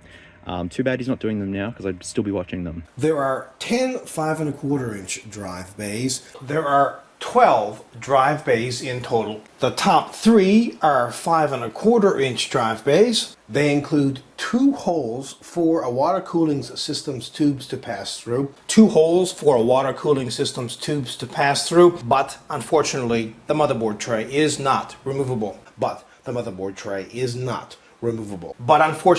the motherboard tray is not removable. If you've heard of 3D Game Man, well then, yeah, that's what I was going to say. The water cooling tubes were crossed over. That's why overheating. But now the system's running good, and there we go. Not that you can see it, but we're getting 24 degrees on the processor, and the processor is the 6900K Broadwell, 140 watt TDP, 20 megs of cache. I also googled to see if the Ryzen 3600 is better than the 6900K, and the Ryzen 3600 eats this alive for breakfast. So this is just more for funsies, I guess. RAM's all good. That's fine. I'm using the 1660 Super just because it was to the side. I'm willing to just let it overheat. I'm going to put it back. I'm going to lift the case off the ground and have it standing up, and we'll see if the temperatures go whoop or if they stay down. That way it'll tell me if the water cooler is actually working or not. So yeah, let me go ahead and do that. Whoop. I hear noise. Yeah, that pump stopped working. Yep. Yep. Yep. There it goes. So off it goes. Pump's not working. Water cooling dead. I'll buy a new cooler for this. It's actually cheaper just to buy a new water cooler, to be fairly honest. So yeah, I'll have to grab another cooler for this if I want to play around with it. I have some sort of Cooler Master big heatsink tower out in the lounge room, but I don't have the little 2011 little standoff doodad thing which used to go boom, boom, boom, boom, boom. And I don't think it'll work with those little ones, but I might have to check. But it's not a problem now. Don't worry about it. We're done with this. So let's move on to the iPad and the Nokia. See if we can get them working. And then that's it for this eWaste Finds. That's been all about computers. They still haven't resolved the fact that the first RAM slot doesn't work on this, so I don't know what I'm going to do about that. That's for me to play around another day. Also, this case is extremely big, and I would like to put it in a smaller case, which I might move it to the NZXT1 potentially. I don't know. Haven't decided yet. Okie dokie. Let's go back to the desk and continue on. We are back at the desk. Hell yeah. All right. I went through my suitcase. I found the other Nokia 5.1 thing. So we'll just try and combine those two together and try and make one. I also have this in my suitcase. I've noticed that it's bulging, which is totally fine. That's, you know, no problems whatsoever. So I'm just going to open that up. Yeah, that battery actually might be fine. It's got a periscope. Whee! If the motherboard's damaged on this, I'll get rid of it. This Oppo, I'm just going to take out all the screws and we'll just see if the motherboard is savable. Salvageable. I wanted one of these. It's a Find X3 because it has a... Oh wait, no, that's the next model up. This is a Find X2. I had a Find X2. It was a good phone. I loved it. I had a vegan leather back too, but I sold it. Why did I sell it for? I don't know. I'm going through my suitcase to find the parts for the Nokia, and I've seen this and I'm like, ugh. All right. This is obviously from eWaste as well, but don't ask me what's wrong with it. I mean, you know, apart from the screen being, I don't know, slightly damaged. Just slight damage. Just needs a rub and buff. Just get a bit of steel wool and problem solved. Oh, yep, that's totally fucked. Well, I've ripped the flash, so that's helpful. And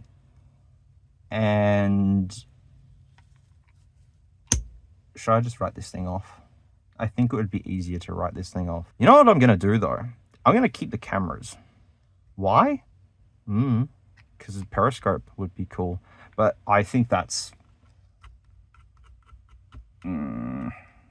yeah, those components are cooked in there. So I'm gonna just, yeah, I'll just write this off. Sorry, little buddy, but writing you off. But I'll keep the cameras though, for funsies. I don't know how many times I've said funsies during the video, but funsies. And the periscope, well, that just, oh, hello, how's that plugged in? How do you plug in? Oh, you got a little bracket. There we go. Cool, got that.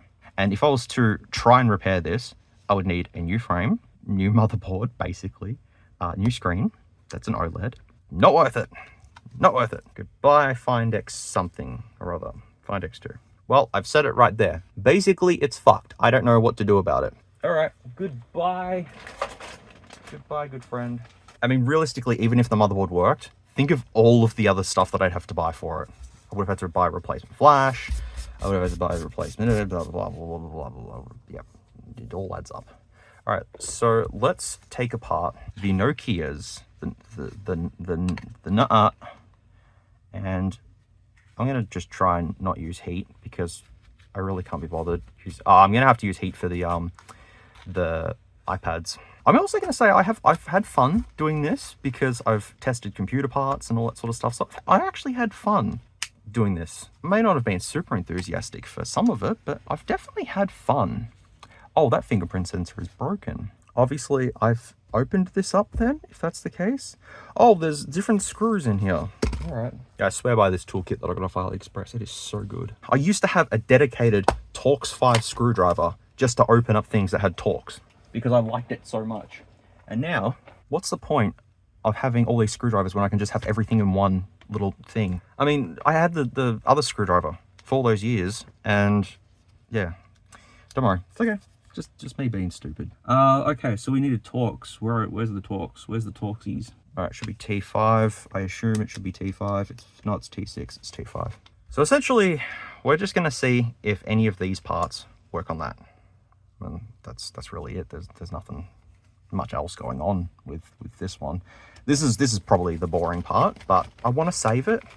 I have this instinct of let's try and save our little friend. After all, it's not an HMD. Oh no, technically it is an HMD. Okay, I'll take that away.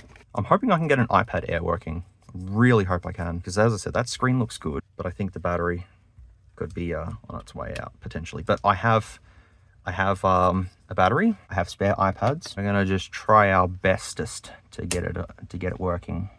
And these screws need to be taken up too. I think all these screws are the same size except for the one that just goes there. Everything else is fine. So just pop him off. Did you just pop off?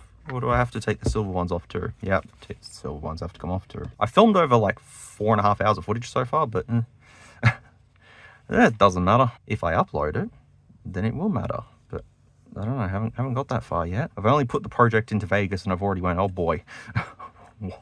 What have I done? I wonder if I'll need unlock tool to bypass this if it works, because this is one of the Nokias that I mean, I'm pretty sure it doesn't have recovery, which is so weird. But yeah, there is a bunch of Nokia phones out there that run Android, do not have a recovery menu. You got to boot into ADB and then like do some command to make it work. I've had to do it several times before, but I've had some Nokia something point somethings and they do exactly that. They don't worky, no recovery. You can't reset it. Because I've got a couple of Nokias out in the suitcase, but I can't repair them because of such reasons. Okay, we have a charging port. It looks reasonable. All right, well, that's all I sort of wanted to do at this point in time, because I've said the charging port doesn't work on this, but how do I know that the charging port's busted on this? Yeah, you know what I mean? Silly me. Let's see if we can get into this without using any heat. I got this suction cup. It's actually a dent puller for a car, but it works perfectly fine to open up backs of phones. He says that. It does work, because you can twist it up and all that sort of stuff, and it does work. It does work. It's pretty cool. That'll do it. See, no heat needed. Saved the day.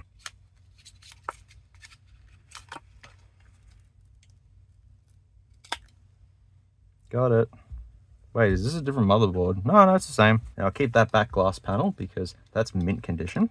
And now we take apart this one. I don't think I can do much, but I'm willing to try at least to to give it a chance. But we just got to take out all the screws first. It could be a common problem on these that the USB port dies on them. I don't know, but I don't have any other replacements. This is all I have, so I'm just taking a risk here. No risk, no reward, is it?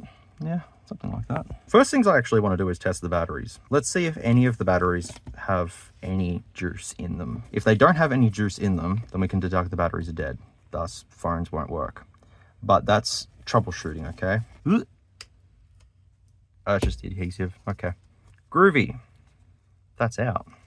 So I'll just put that with that one. What if I just take the USB port off first from the other one and then put it in this and see if it does anything? And then if it doesn't do anything, then we'll measure the batteries. Oh, I've got a cheeseburger in the microwave. Dang it.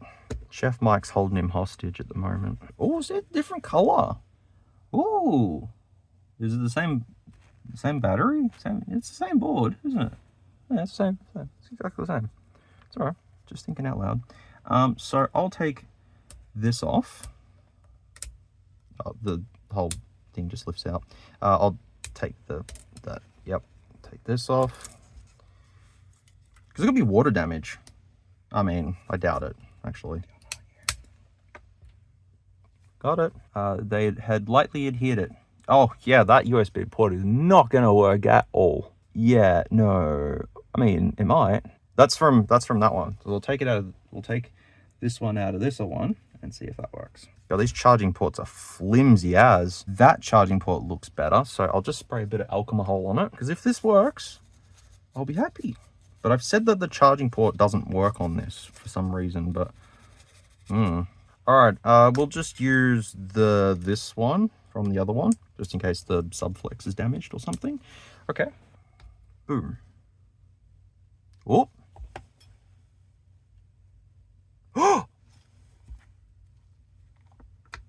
He was doing something. Oh, yeah. It's doing something. Oh. Please work. Please work, buddy. I was getting voltage just then, but it doesn't get voltage with this? What? That doesn't make sense. Okay, now it doesn't want to do anything for some reason. I'll just spray this one with alcohol then. The LCD could be cracked. And I'm doing all of this for nothing. We're just seeing if we can get a phone working. It's fun. It's all fun. It's all fun until nothing works. Wouldn't it be funny if it just needed some alcohol on the charger port and then it would just work? No. Could be this flex cable though. I don't know. I'll take this flex cable out. Go see ya. Then we'll come to this flex cable. And then we'll put this flex cable in. And we'll see if this does anything. And if it doesn't do anything, then I'll put the charger port from that one into that one and see if it does anything. Troubleshooting. It's fun. Oh, there we go. Okay, so there is something working in this. So let's do that again. All right, so the USB port has to be held up. Yay! We have something. That's better than nothing. I'll take it. Okay, now we just have to keep it charging. Oh, that's the fun part. Usually you just kind of just lean it against something. Yeah. No, see, it stopped charging. There we go. See, it's charging, but you just got to lean it. A lot of devices have this feature where you have to charge it on an angle for it to work. Don't know why. So potentially that could be faulty. I mean, now that I've cleaned it with alcohol, it actually doesn't look that bad. We'll see if we can at least get it to... Oh, is it already at 1%, is it? Oh, no. What's the specs of this thing again? Helio P60. And it doesn't even specify the second camera. It's just an auxiliary lens. Oh my god, I've just seen Nokia 110 Power that was released in February 2026 from HMD with a QVGA camera on it, a 2-inch 120 by 160 display, 4 megs of internal storage and 4 megs of RAM, and micro USB. I get for developing countries and stuff, but why? I mean, I still have that junk Nokia phone sitting over there with the fucking postage size stamp screen. No one's gonna use it. Wait, this is 2G only. Who the hell still uses 2G? What? Wow, let's have a look at the rest of Nokia devices while I'm waiting. Oh god. Oh, they've released the 110 again. Yeah, the 110. Wait, these are different. Oh, no, they're not. No, they're not. Oh, we got 0% battery. Hooray. What's the last smartphone that they released? HMD. The C210. What's the specs of that? Whoa, Snapdragon 662. Yeah. I reckon Nokia should try, well, HMD Global, should try their hands at making some, like, proper phones, smartphones. Also, I've just realized as well, if I screw the USB port into place and then put the bracket on top, it actually might just work perfectly fine. But let's just keep it in this janky configuration for a little bit. Because now's probably the time to also test the motherboard over there in that one and see which one is, because it comes in, hang on, 32 gigs, 64 and 128, 64 and 32. 32 with 3 gig, 64 with 4 gig, and 64 with 6 gig. Probably it's going to be 32 plus 3. That's probably what I'm thinking, considering that these are just junk things, but still at 0%. That's because it's only charging at 2.25 watts, which is a little bit unusual. I'm just going to plug in a little doohickey thing to the other Nokia just to see if the charger port does work or not. Nope. Push that away. Nope. I'd say that USB port is cooked on that one. I mean, granted, this thing isn't really the best. Oh, that happened. Yep, okay. But why is this thing charging at 2.5 volt at 0.4 amps? That's probably an indication the USB port stuffed on it. Because it says it charges at... doesn't say. Is it at least at 1%? It's at 1%. Yay. All right, let's power it on then. Yay. Oh, did it jump up? Nope. It's all at 2.25. Well, at least the LCD is fine. Come on, buddy. You can do it. Gentle encouragement. Also, I've just realized how dirty these USB cables are, but they've been through a lot. And they work. They're Oppo ones. Android One. They don't even use the Android One naming scheme thing anymore. It's just like, yeah, your phone's going to get 6 years of updates, or your phone's going to get 2 years of updates, or your phone's just going to get nothing. Oh, it's booting. I was going to say, where's the spurker noise? But I haven't, the USB port's not pushed all the way in, so it's not going to make any spurker noises. I'll just shut up next time. Okay, we have a face. There was a picture of a woman on the screen, and I don't want to dox you or anything like that. I'm sorry, but it's a, I would say it's a 32 gig unit. Looks like it. Yeah, 32 gig. Unfortunately, nothing too superior. You know what we should do? We should put this USB port into the other one and see if the screen works on that one. Oh, hello. I just got something. Yep, there we go. There we go. Screen, oh, I mean, the screen's iffy on it, but it works. So at least the USB port, it works. I obviously want the bigger capacity board, so if this was a 64 gig, then I'll take the 64 gig. But if it's just a 32 gig, then I'll just leave the other one as is. Can we all have a discussion about notches on phones? As I said, I love the notch. I think it's cool. They could put a lot of cool technology in there, but they don't with this. They just put a front camera and a sensor in there, if there's a sensor even in there. But like, I'm not a fan of the dynamic island on iPhones. I don't like that, to be fair. It's just this floating black blob. It just doesn't work. Even like my own Samsung S25 Ultra having the camera cutout. I've gotten used to the camera cutout though. But honestly, I just have a thing with phones with notches. I didn't like them at first, like the iPhone 10. I was like, ugh, that's disgusting. But over time, I've gotten used to seeing them and just appreciating the notches. Oh, we're gonna get 0% now. Just teardrop notches look stupid. Hole punches are fine. Dynamic island, meh, I'm not a fan of. But notches, yeah, I don't know. Why am I talking about notches? I don't know. Oh, 0%. Can it power up with 0% though? Probably not. So they had a P60 in both the global and China versions, but the China one has slightly higher clocked CPUs, 200 megahertz on each CPU. Why? I don't know. That's a really odd thing. Don't know if you can see that, but it's getting 9 watts. Should be what it's charging at. Oh, it's slowly going down for some reason. Whoop, hello. Mind you, the phone is not on. What is bro doing? Little bro is doing some weird things. Okay. Now it's charging at 2 watts now. Sure. So it can get up to 9 watts, but it just chooses not to. You know, all this could have been avoided if I just let the other one just charge up a little bit more and... Yep. I didn't, and it's not charging now. Come on, man. Yeah, I could have put this motherboard into that one. Probably would have been a lot easier. If I ask it nicely. No? Okay. Yeah, I could have just put the battery from the other one into this and would have saved us all this trouble, but I'm doing things the lazy way. As long as I do not move from this position, the battery will charge and we should be able to get 1% and power it on, and then see if it's a 64 or a 32 or yeah. Because I mean, wouldn't it be cool if it had 6 gigs of RAM in it? Like, oh, it's like the highest. No, I was going to say it's not the highest powered one. The 9 PureView is the most powerful Nokia phone I have. If you're talking about like durability, the 3310. Oh, 1%. Here we go. Perfect. I'm pretty sure I can use unlock tool to bypass this, but I'd have to put the USB in, like holding it like this. Although potentially once I screw it down, it might be fine. It could be just, yeah. I don't think this one's got 6 gigs of RAM in it, considering it's taken its sweet time to boot. But then again, it's 1% battery. My hand is starting to really hurt holding the USB port in this position. Hopefully that'll all be over very soon, because holy moly. Come on, little buddy, you can do it.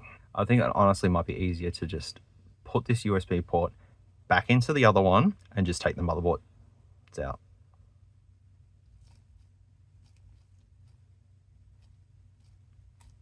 Oh, is the touch gone on it?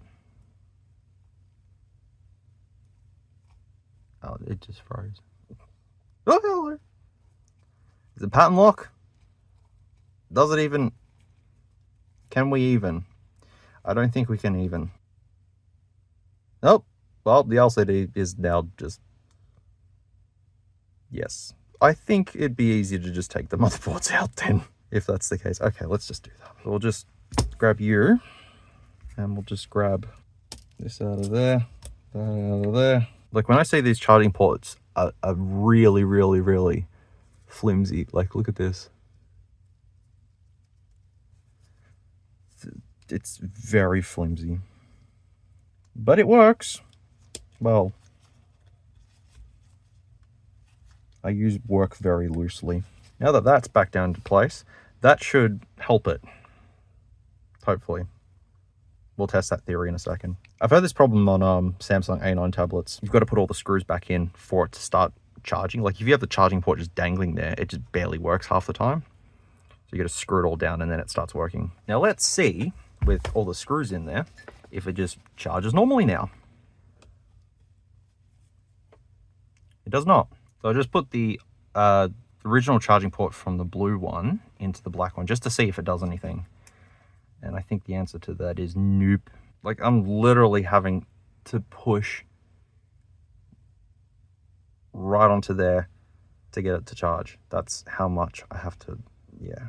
And if I let it go, it stops charging. Oh, I could just push it against a desk. That works too. Yep, that works. I remember I was charging a Sony Ericsson by dangling it off a desk. That works too, but yeah. What do we do in this situation? Do we try and see that if this is a 64 gig and then put it in there? Or what do we do? I'm kind of giving up on this one. This one's boring. Got it. Oh, the headphone jack just broke. I probably broke that. Did I break that? There's no point of then rescuing this then, is there? Because the headphone jack's broken. That was fun. So you know what? I'll just leave it exactly how it is, and I have no idea of how that broke. Oh. There's a screw holding it in. Didn't see that. Is that how I broke it? Yeah, there we go. Look, I'm curious just to see if the board will actually work or not. So now with the motherboard from that one into this one, let's see if it does anything different. Still just the same pressure. How does one put a heap of pressure on? Oh, hang on. Okay, so what if we just put that there, and then we put another lead weight? Where's the other lead weight? Oh boy, I don't know where it's gone to. Something that we can just push down. So we just need to, that's how we charge this, okay? Is we put something heavy there, and it Wait, we just put the charger on top of it. Oh. I was optimistic. I mean, I can just do this. This is so janky, man. What am I even doing at this point in time? I need a way to jig it so I can just charge on its own, so then I don't have to touch it. I've looked up and there is a process to get into recovery, but the phone is extremely slow, either due to possible eMMC failure. That was a weird way of saying that, or there's so much shit on the OS that it just doesn't want to do anything. But hey, at least I've got a way of charging it. Just, yep. I need a heavier tool that I could lay on top of it, and then it'll be fine. This is so janky. Just to see if it's a 64 gig. Don't question. Just agree and go, huh? Okay. There we go. It's got a pattern lock. Just hold volume up until something happens, according to random YouTube video. Hey, it worked. Well, that doesn't help in the slightest way, but sure. Factory reset time. Done. All right, cool. That was easy. I'm glad that has recovery. Now the question is, how do I check it for storage? I think I'd be able to go into File. There should be a way to get into File Manager and then see it. And if it's 32 gig, well then, yeah. It might not be FRP. Might not be a Google account on it. I don't know. Depends how long it's going to take to factory reset it too. At least my hand's not hurting as much holding this in place. I mean, it's janky, but it works. Don't question it. We've still got the iPads to do yet. Oh, hello. Yay, it's done. Yeah, it's got Google Lock. Okay. How do we do an FRP bypass on this with me holding this in place? You know what? I'm just going to grab out the laptop and I'll just bypass it like that. It'll work, I think. What I'm hoping to do in this situation is plug the USB in, go into Unlock Tool, hopefully hold the USB in place long enough for it to work, and then it should work. Does that make sense? I literally just need the USB connection to work for 3 seconds. I just need to hold volume up and down and plug the thing in, and that'll bypass it. There is the B-ROM there. Wish me luck. See if I can do it. Oh!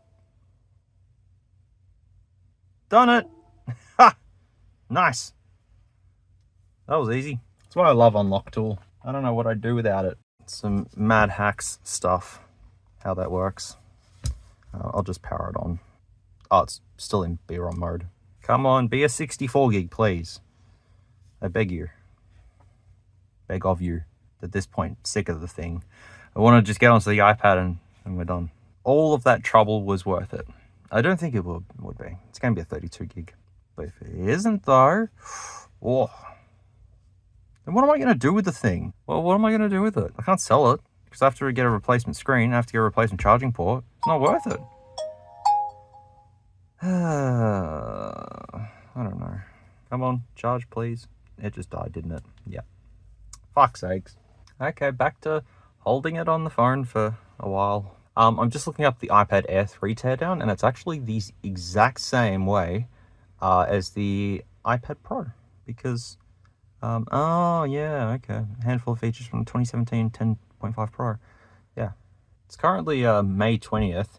Has the GTA 6 trailer been released? Okay, it's booting, I think. Oh, it's a 1%. All right, let's quickly get it over and done with, just so I can put it back together and throw this in the suitcase. Well, not this one, the other one. It's all right, we're almost done. I just need to see if it's a 64 gig unit. Back it in right now. It's gonna be a 32. 100% it's gonna be a 32. Just survive long enough so I can actually see that it's a 32. All right, you make your beepity boop. Oh shit, how am I gonna get to the bottom buttons? Uh-oh.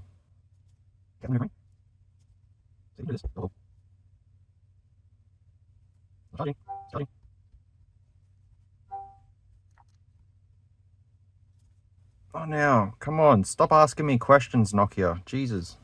It's a 32 gig unit. Oh, okay. I'm just gonna take that out of there and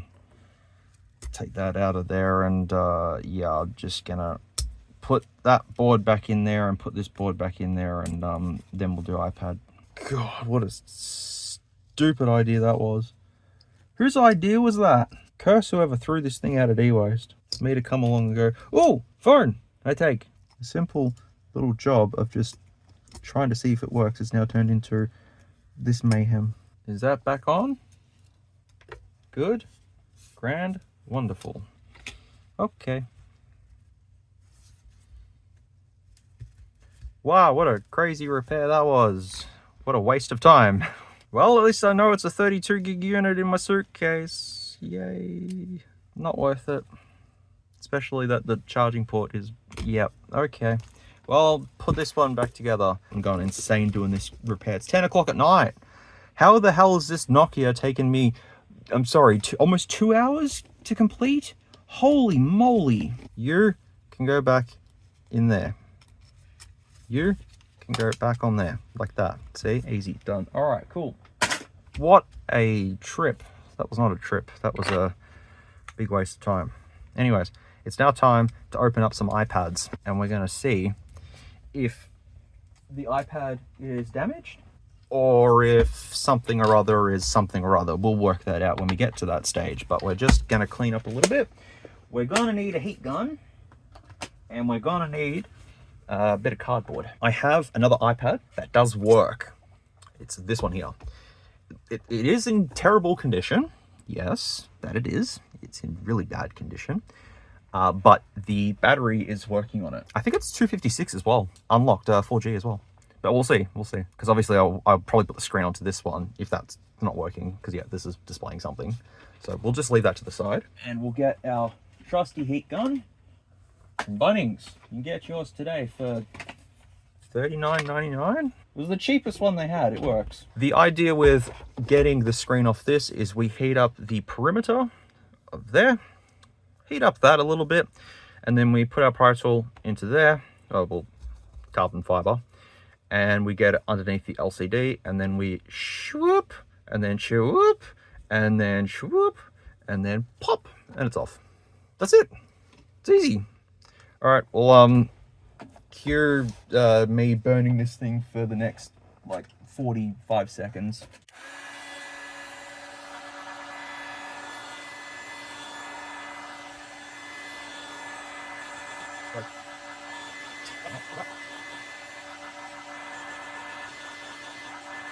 All right, that should be fine. We're soon gonna find out if that's fine.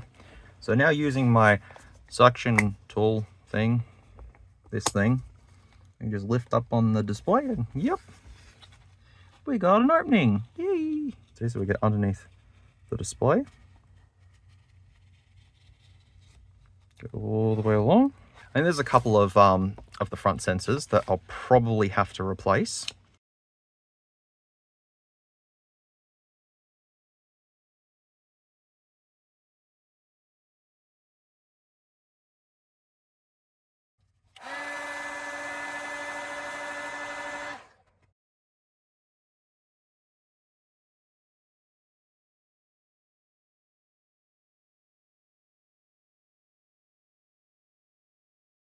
Yeah, I broke those. That was really adhered because it's got these two metal weights here. The other one should be easier because the glass is cracked, but that was insane. But yeah, those sensors, unfortunately, I've kind of ruined them now. I mean, they're usable still, somewhat. But the good news is that the display is almost off. Look at this though. To get to those, you kind of got to angle the screwdriver. This looks brand new inside though, so I'm kind of leaning towards the screen being damaged, but I'm sure we'll find that out very soon. Now that was brutal, me taking that screen off, so if it doesn't work, it's probably me that damaged it, because I didn't realize how much adhesive was actually at the top. I thought it was only just on the perimeter, but yeah, so if you take this first layer of adhesive off, the black adhesive, it actually leaves adhesive on both the display. See that there? And that is strong enough to adhere the display down. If you wanted to do that, you could do that. You reuse the adhesive. I'm pretty sure that's what most technicians do. at repair shops. It's just reuse that adhesive because it works. So I'll try and avoid the where the sensors are in the other one, and that way I can just sort of cut it straight off. So yeah, this display is pretty cracked, but I believe that it should be a lot easier to pull off. Let me just see if I can make a little dent in there. Whoops. Well, that happened. Yep, okay. Sure thing. All right. Glass is glass, and glass breaks.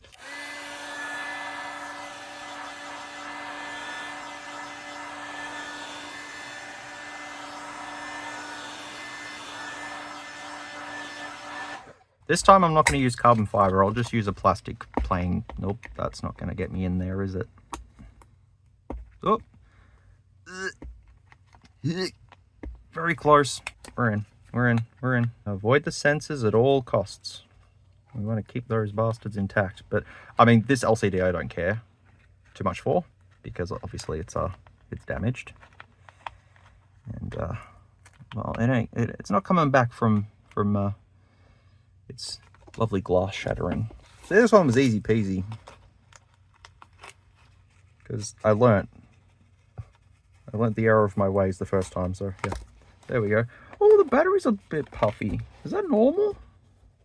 I did heat up this quite considerably, but that should be fine. I have like 3 other iPad minis, iPad Airs that I can pinch parts from. So it's, if this battery's not going to work, which I don't know why it's like that for. Could be because of the heat. Maybe I applied a bit too much heat. But all I want to see is if the screen works. That's all I want to see. And if that screen no worky, well, I've wasted all my time again. But hey, you don't know unless you try. Yeah, that'll do. I will probably replace the battery in this, to be fair. Because yeah, that's... I mean, it could have just been the heat that I used. I don't know. Yeah, place your bets. Will this work or will this not work? I don't even know if the iPad's still alive at this point in time. I know I'm supposed to disconnect the battery, but at this point I don't care. It's too late. Yeah, it definitely uses the iPad 2017 design with this stupid cable, like right here. Display on iPad. Does screen work on iPad? Come on, buddy. Please, do we have a screen? Not liking this so far. Well, that's a bummer. And now that I've put the screen on there, I'll plug this in and we should see a battery icon. Yeah. Yeah. Come on, man. Let's try and work out why the screen is damaged then. Well, it didn't work in the first place, so I took a risk with that, okay? Why doesn't it work? Is there water damage on it, perhaps? Let's find out. I like how the iPad took less time to figure out than the Nokias. How does that make any sense? I don't know. I mean, I could always put the screen back onto my the other one, but let's just try and see if we can find out where something's gone wrong. And I don't see anything. I don't see any areas that would concern me for it not to work. It should still display something. That's the issue. It should display something. I've had an issue in the past where an iPad screen hasn't worked, and then I've taken it off, disconnected the battery, and then it works. All right, now to get these infernal connectors back into place. Yay. And I don't see any water damage on the connectors either, so I don't know. Let's try this. Nope. DED'd. Dang it. That sucks. That's a bummer. This display is just genuinely faulty. There's nothing I can do about it, unfortunately. Which is, yeah, it's unfortunate, but what can I do? So let's just try and charge this up and just see if anything's going on with it. I might have to go back to Ewaste and see if I can find another screen then. I'm pretty sure there's a couple of airs there. Now we charge this up for, I don't know how long. Knowing iPads, probably going to take a little bit of time to kick in. It's alright, it'll be instantaneous for you. I'll let you know when it's powered up. Now, I realize I could have done the iPhone 7 repair in this video, but I think it's gone on too long with the computer stuff and all that sort of thing. So after this, I think we'll call it. Okay, we've got an Apple logo. I have a feeling I'm going to need to restore it because the previous owner probably couldn't do that due to the screen just magically dying on it. I wonder if that's a common issue with an iPad Air 3. Ooh, hello. It's on liquid glass. Oh yeah, these can go on liquid glass. Are you serious? The touch doesn't work now? What? Let me guess. The connectors on board aren't down properly. Yeah, with the connectors being right there, it is so iffy to get them placed down correctly. If they're just slightly off by a teeny weeny bit, it's not going to work. No iCloud, no remote management. All is good on this one. So yeah, it is a 64 gig model. I believe my one was, the one that I had was a 256 cellular. But unfortunately, the screen no worky, so I can't really do much about that. But let me just see the battery health on this real quickly. The battery health is 91%. It's been charged 7 times. So with no water damage and all that sort of stuff, how did the screen die on it? I don't know, but it didn't work from the start. So if it didn't work from the start when I got it to now, then obviously a fault's happened with it. It probably may have got shorted out or something, or I really don't know. But you know what? That, my friends, is going to do it for SMUZ's E-Waste finds for today. I have tested everything I needed to test that I got from E-Waste. As I said, the X99 is just a little bit different. I do want to tinker around a little bit more with that, but I'll do that in my own time. It's no rush, but just at least it works. So that's the good thing.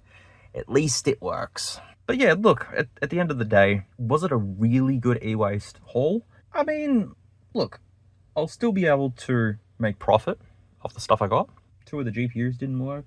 I have to actually test the GPUs further, but I'll do it once again. I'll do that in my own time. Yeah, look, this video has gone on long enough. I'd be ready to say thank you for watching and stuff. Well, thank you for sticking around and watching. I hope you've enjoyed this silly, long-ass video. But I actually do want to show my face on camera to thank everyone personally and all that stuff, and then we'll finish it off. So here's S'mores, probably in his kitchen somewhere, I don't know. Wow, I'm still sitting in my kitchen 3 hours later. Wow, that was my SMUZ's E-Waste finds job lot thing. Look, I will say, I had fun filming it. I did not have fun editing it though. I still have more to do. I'm going through the phase now where I've cut it down. Now I've got to edit the notes in and do audio levels and all that sort of stuff. So it's not done yet, but editing little bits here and there, like just half an hour, I'm sitting in bed on my laptop like, all right, just edit half an hour of it and then done. Okay, cool. All right, save that, go to sleep. And then it's like, oh, I got about half an hour to spare. I can quickly do some editing. And it's just, I don't think YouTube is dependable for me at this point in time, because I'm busy with this and then this and then this and then that and this. This is what I'm doing now. And am I enjoying it? Yes, I am. I have been, at the moment, I'm the most comfortable I've been in life with everything. I do miss doing YouTube, but there's just not enough time anymore. You know, there was times where I didn't depend on YouTube, and I was doing other stuff and doing YouTube and, you know, working both of them out at the same time. But now most of my time is focused on doing this, is getting stuff, fixing stuff, all that sort of stuff. And that's where my time goes. And then what little time that I do have, you know, it's just catching up on maybe games that I need to play. Like, I've only just started playing 007 First Light, and I play games when I go to bed and stuff like that on my ROG Ally. You know, I just try and just do a couple of things in that small time I have. The aspect of it is, when it comes back to YouTube side of things, it's, to make one video is a lot of work. It is a lot of work. And because I haven't been putting anything out, the algorithm has buried the channel, so there's just nothing going on with it now. And, you know, that's my responsibility. I'm supposed to be putting content out and all that stuff, and I haven't. And that's why I apologize at the start, because I haven't been doing that, because I've been doing this stuff. my stress levels are less now, because doing this, it's on my own watch sort of thing. Like, I mean, YouTube is as well, don't get me wrong. YouTube is on my own watch, on my own terms. I can do it whenever I want to and stuff like that. But the fact of the matter is, I was putting myself through a lot of burnout just trying to get a video out. You know, it was just, I'm filming the same thing over and over again, and then sitting back and then editing it for hours on end. And the momentum is just not how it used to be on YouTube. You know, there was a time where I was getting like 20k views per like video and stuff like that, but it's gone down less. And it's nowadays, I don't want to chase views. I don't want to chase, you know, being famous and, you know, all that sort of stuff. I just want to be comfortable in life, and that's what's currently happening, is that I'm comfortable in life. And as I said at the start, you know, I'm struggling still, but I'm managing, and that's the main thing. You know, that's I'm managing to do things. I haven't responded to a lot of people. People have emailed me, people have reached out to me and stuff, and I haven't responded to anyone because it's not that I haven't forgotten about you. It's just, I don't know. It's like I'm scared to sort of respond, because it's like I've let you all down for not putting out anything. Even though like everyone that's reached out is all positive and stuff, I just kind of feel like I've still let everyone down by life saying, well, this is what you're gonna do now instead of YouTube. You know, there was a time where I thought, hey, this YouTube thing, it's working out, and you know, I'm getting brand deals, and I'm getting this, and I'm getting that, and everything like that. But was it truly making me happy though? And that's what I got to sort of really think about, was that stuff making me happy? The creative side of me is still there, but the persistence and consistency is what I'm thinking of, it's just not there, because each day is just, you know, I do like 3 things in one day, and it's already the end of the day. It's like, where did the time go? Where did it go to? Then when I have some free days that I've got nothing to do, it's like, now I can finally I can go out for the whole day and do stuff, and so you know, that's kind of where I'm at the moment. Is just yeah. So if I'm not doing this, then I'm probably playing a game, or I'm probably trying to clean up stuff, or just all over the place. Just still know that I'm really thankful that there's people still watching, even though it's not as much as it used to be. It doesn't matter. There's people still watching, and you know, going back over the old stuff and all that sort of thing. But you know, like, there was a content creator, I don't remember who said it, but it's really resonated with me for quite a long time. And it was, don't always depend on YouTube as your main source of income. You can't depend on YouTube as a thing, because, you know, as I said, the channel was going great until 2024, but then I took that month off to go to Japan, and then it died sort of that moment sort of thing when last year happened and all that sort of stuff, and I just stopped with everything. That was the nail in the coffin for the channel. You know, that's when YouTube buried it and stuff like that. And while I tried to make a return in January and stuff like that, it just didn't work out. And I tried to do a couple of shorts and stuff like that. Well, and as I said, shorts are easy to make, but there's only so far you can go with shorts. You know, it's like, oh, here's a funny thing. I got a laptop down there with a funny name. That'd be cool to show on a short. I mean, it'd be cool showing you all of this. You know, I could do a video just going, hey, look, this is my e-waste shelf.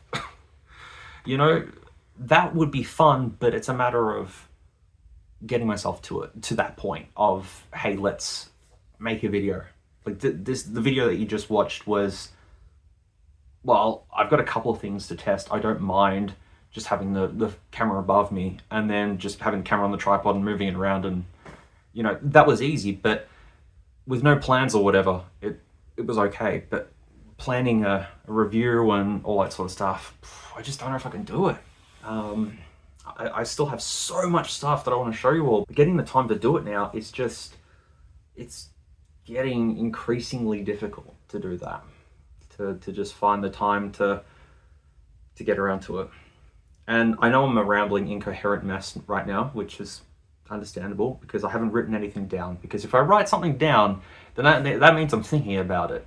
And that means I'm meticulously planning something or whatever. This is just all off the top of my head. I'm just telling you all from the top of my head what I'm currently thinking and how I'm feeling and all that sort of stuff. And I'd just rather do that because it's more honest instead of, you know, writing something down with bullet points and all that sort of thing. Probably would have been easier if I did that, but as I said, it's just easier if I just, it's communicating. It's like I'm talking to, you know, it's like I've got my whole audience in front of me right now and I'm sitting on a chair going, I'm sorry that I haven't put anything out because life is doing stuff and yeah.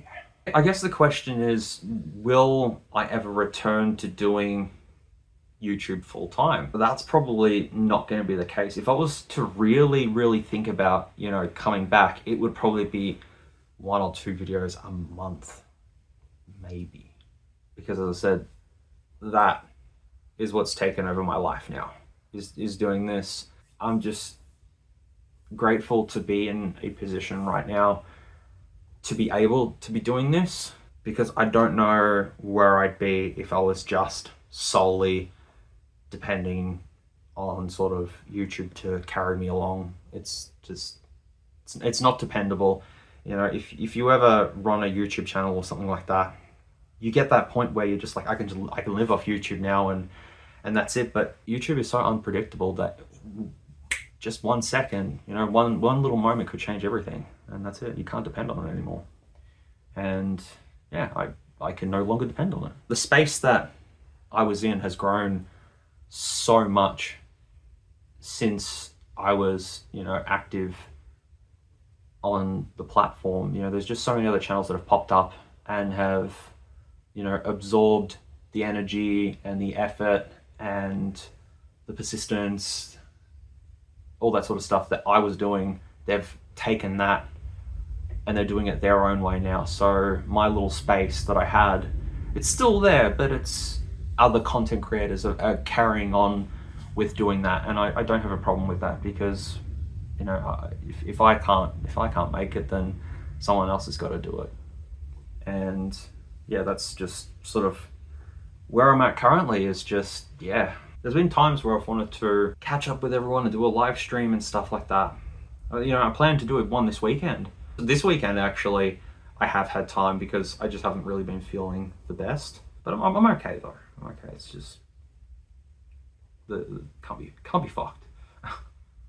That's what it is. I really would love to catch up with everyone and talk with everyone and all that sort of stuff. That'd be so fun, but I just gotta find some time for it because this stuff is unpredictable, you know. But let me tell you though, I feel like a kid in a candy store doing this. I'm finding so much cool stuff that I've just like, wow. Like, not that it works though, but I've got a little HP here. No, HP. There's a little Fujitsu. It's a little handheld Fujitsu thing. It doesn't work. It's missing a little bit of it. I think it's the LCD's damaged on it. But like, just to have this in my collection is just like, wow.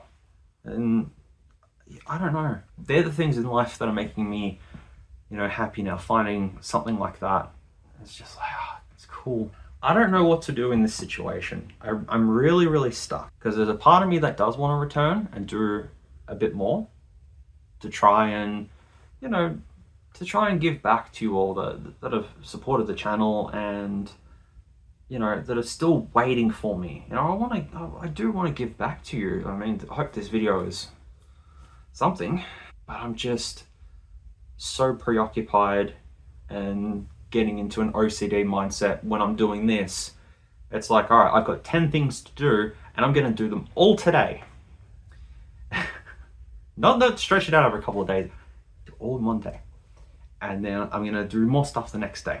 And then the next day I'm going to be working on more stuff. And then the next day, my fridge just kicked in. It's all right, don't worry about it. I'm just preoccupied with this all the time now, building stuff and all that sort of thing. And, you know, I could live stream me fixing, you know, this sort of stuff.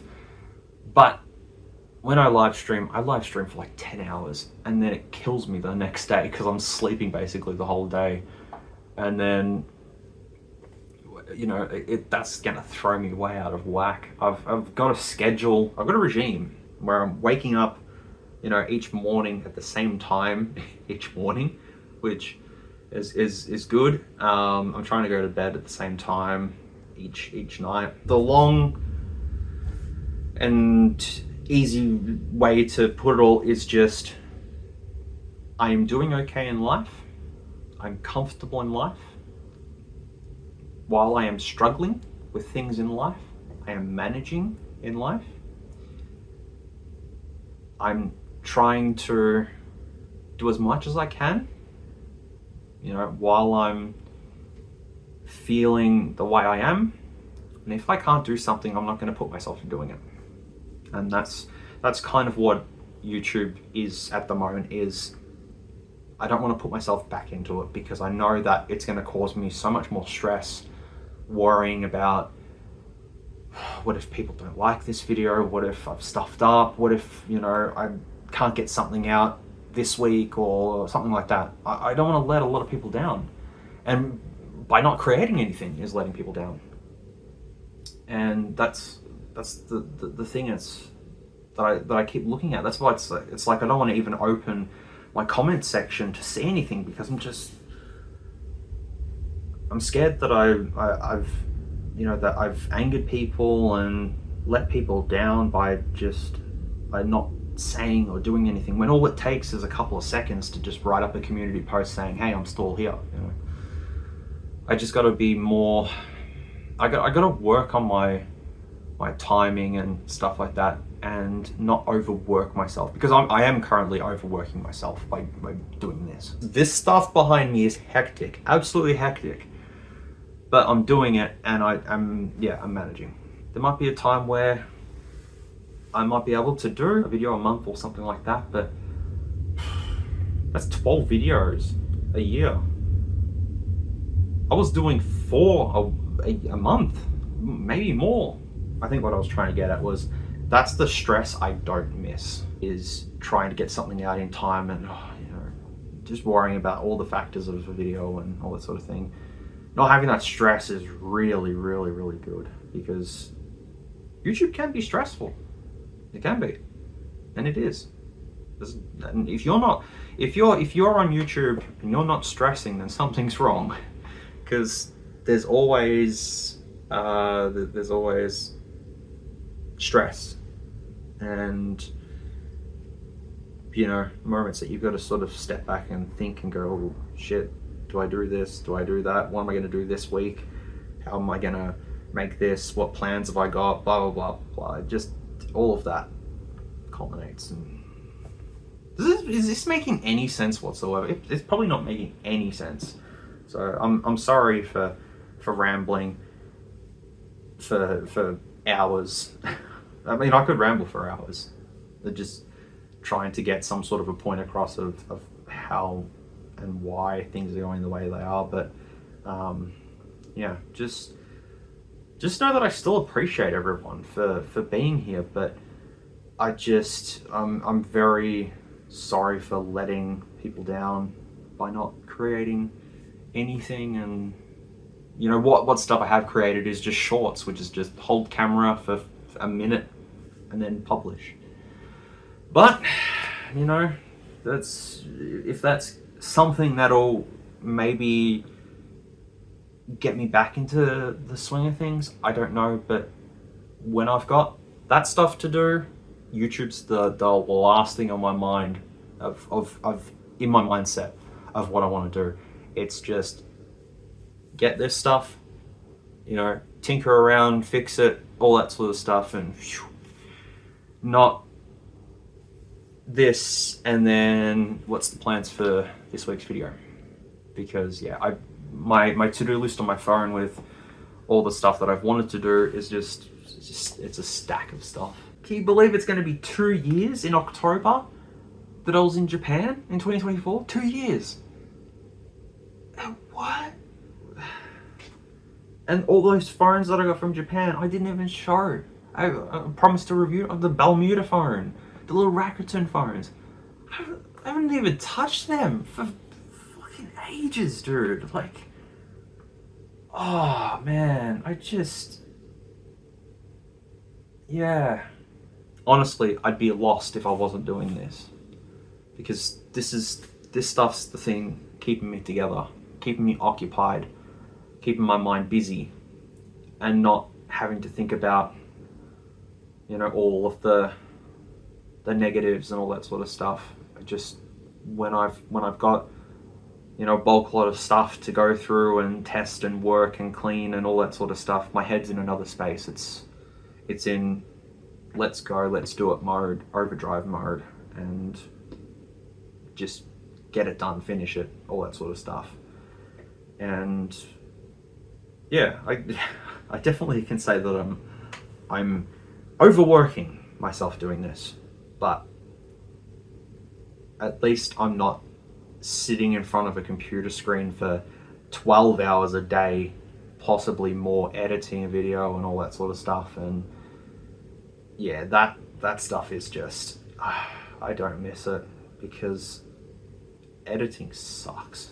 I'm just going to keep doing what I'm doing, and if I have the time and the creative spark and patience, I guess, then yeah, fuck yeah, let's make something, let's make a video, let's do something. But if I can't do it, I can't do it. You know, it's not my priority anymore like it used to be. You know, it used to be, this week I gotta get out this video because this company has told me that I've got to get it out and all that sort of stuff.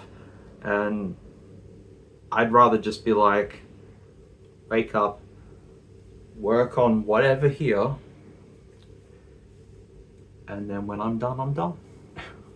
That's it. I do still think about everyone, and I hope everyone's doing well. And you know, I hope you've accepted that I'm not going to be as active as I once was, and that, you know, you have found someone else on the platform that you can, you know, you can watch and stuff like that weekly, because depending on me is going to be, it's difficult, because I can't promise anything now. And yeah, you've seen it over the last 6 months. What have I done?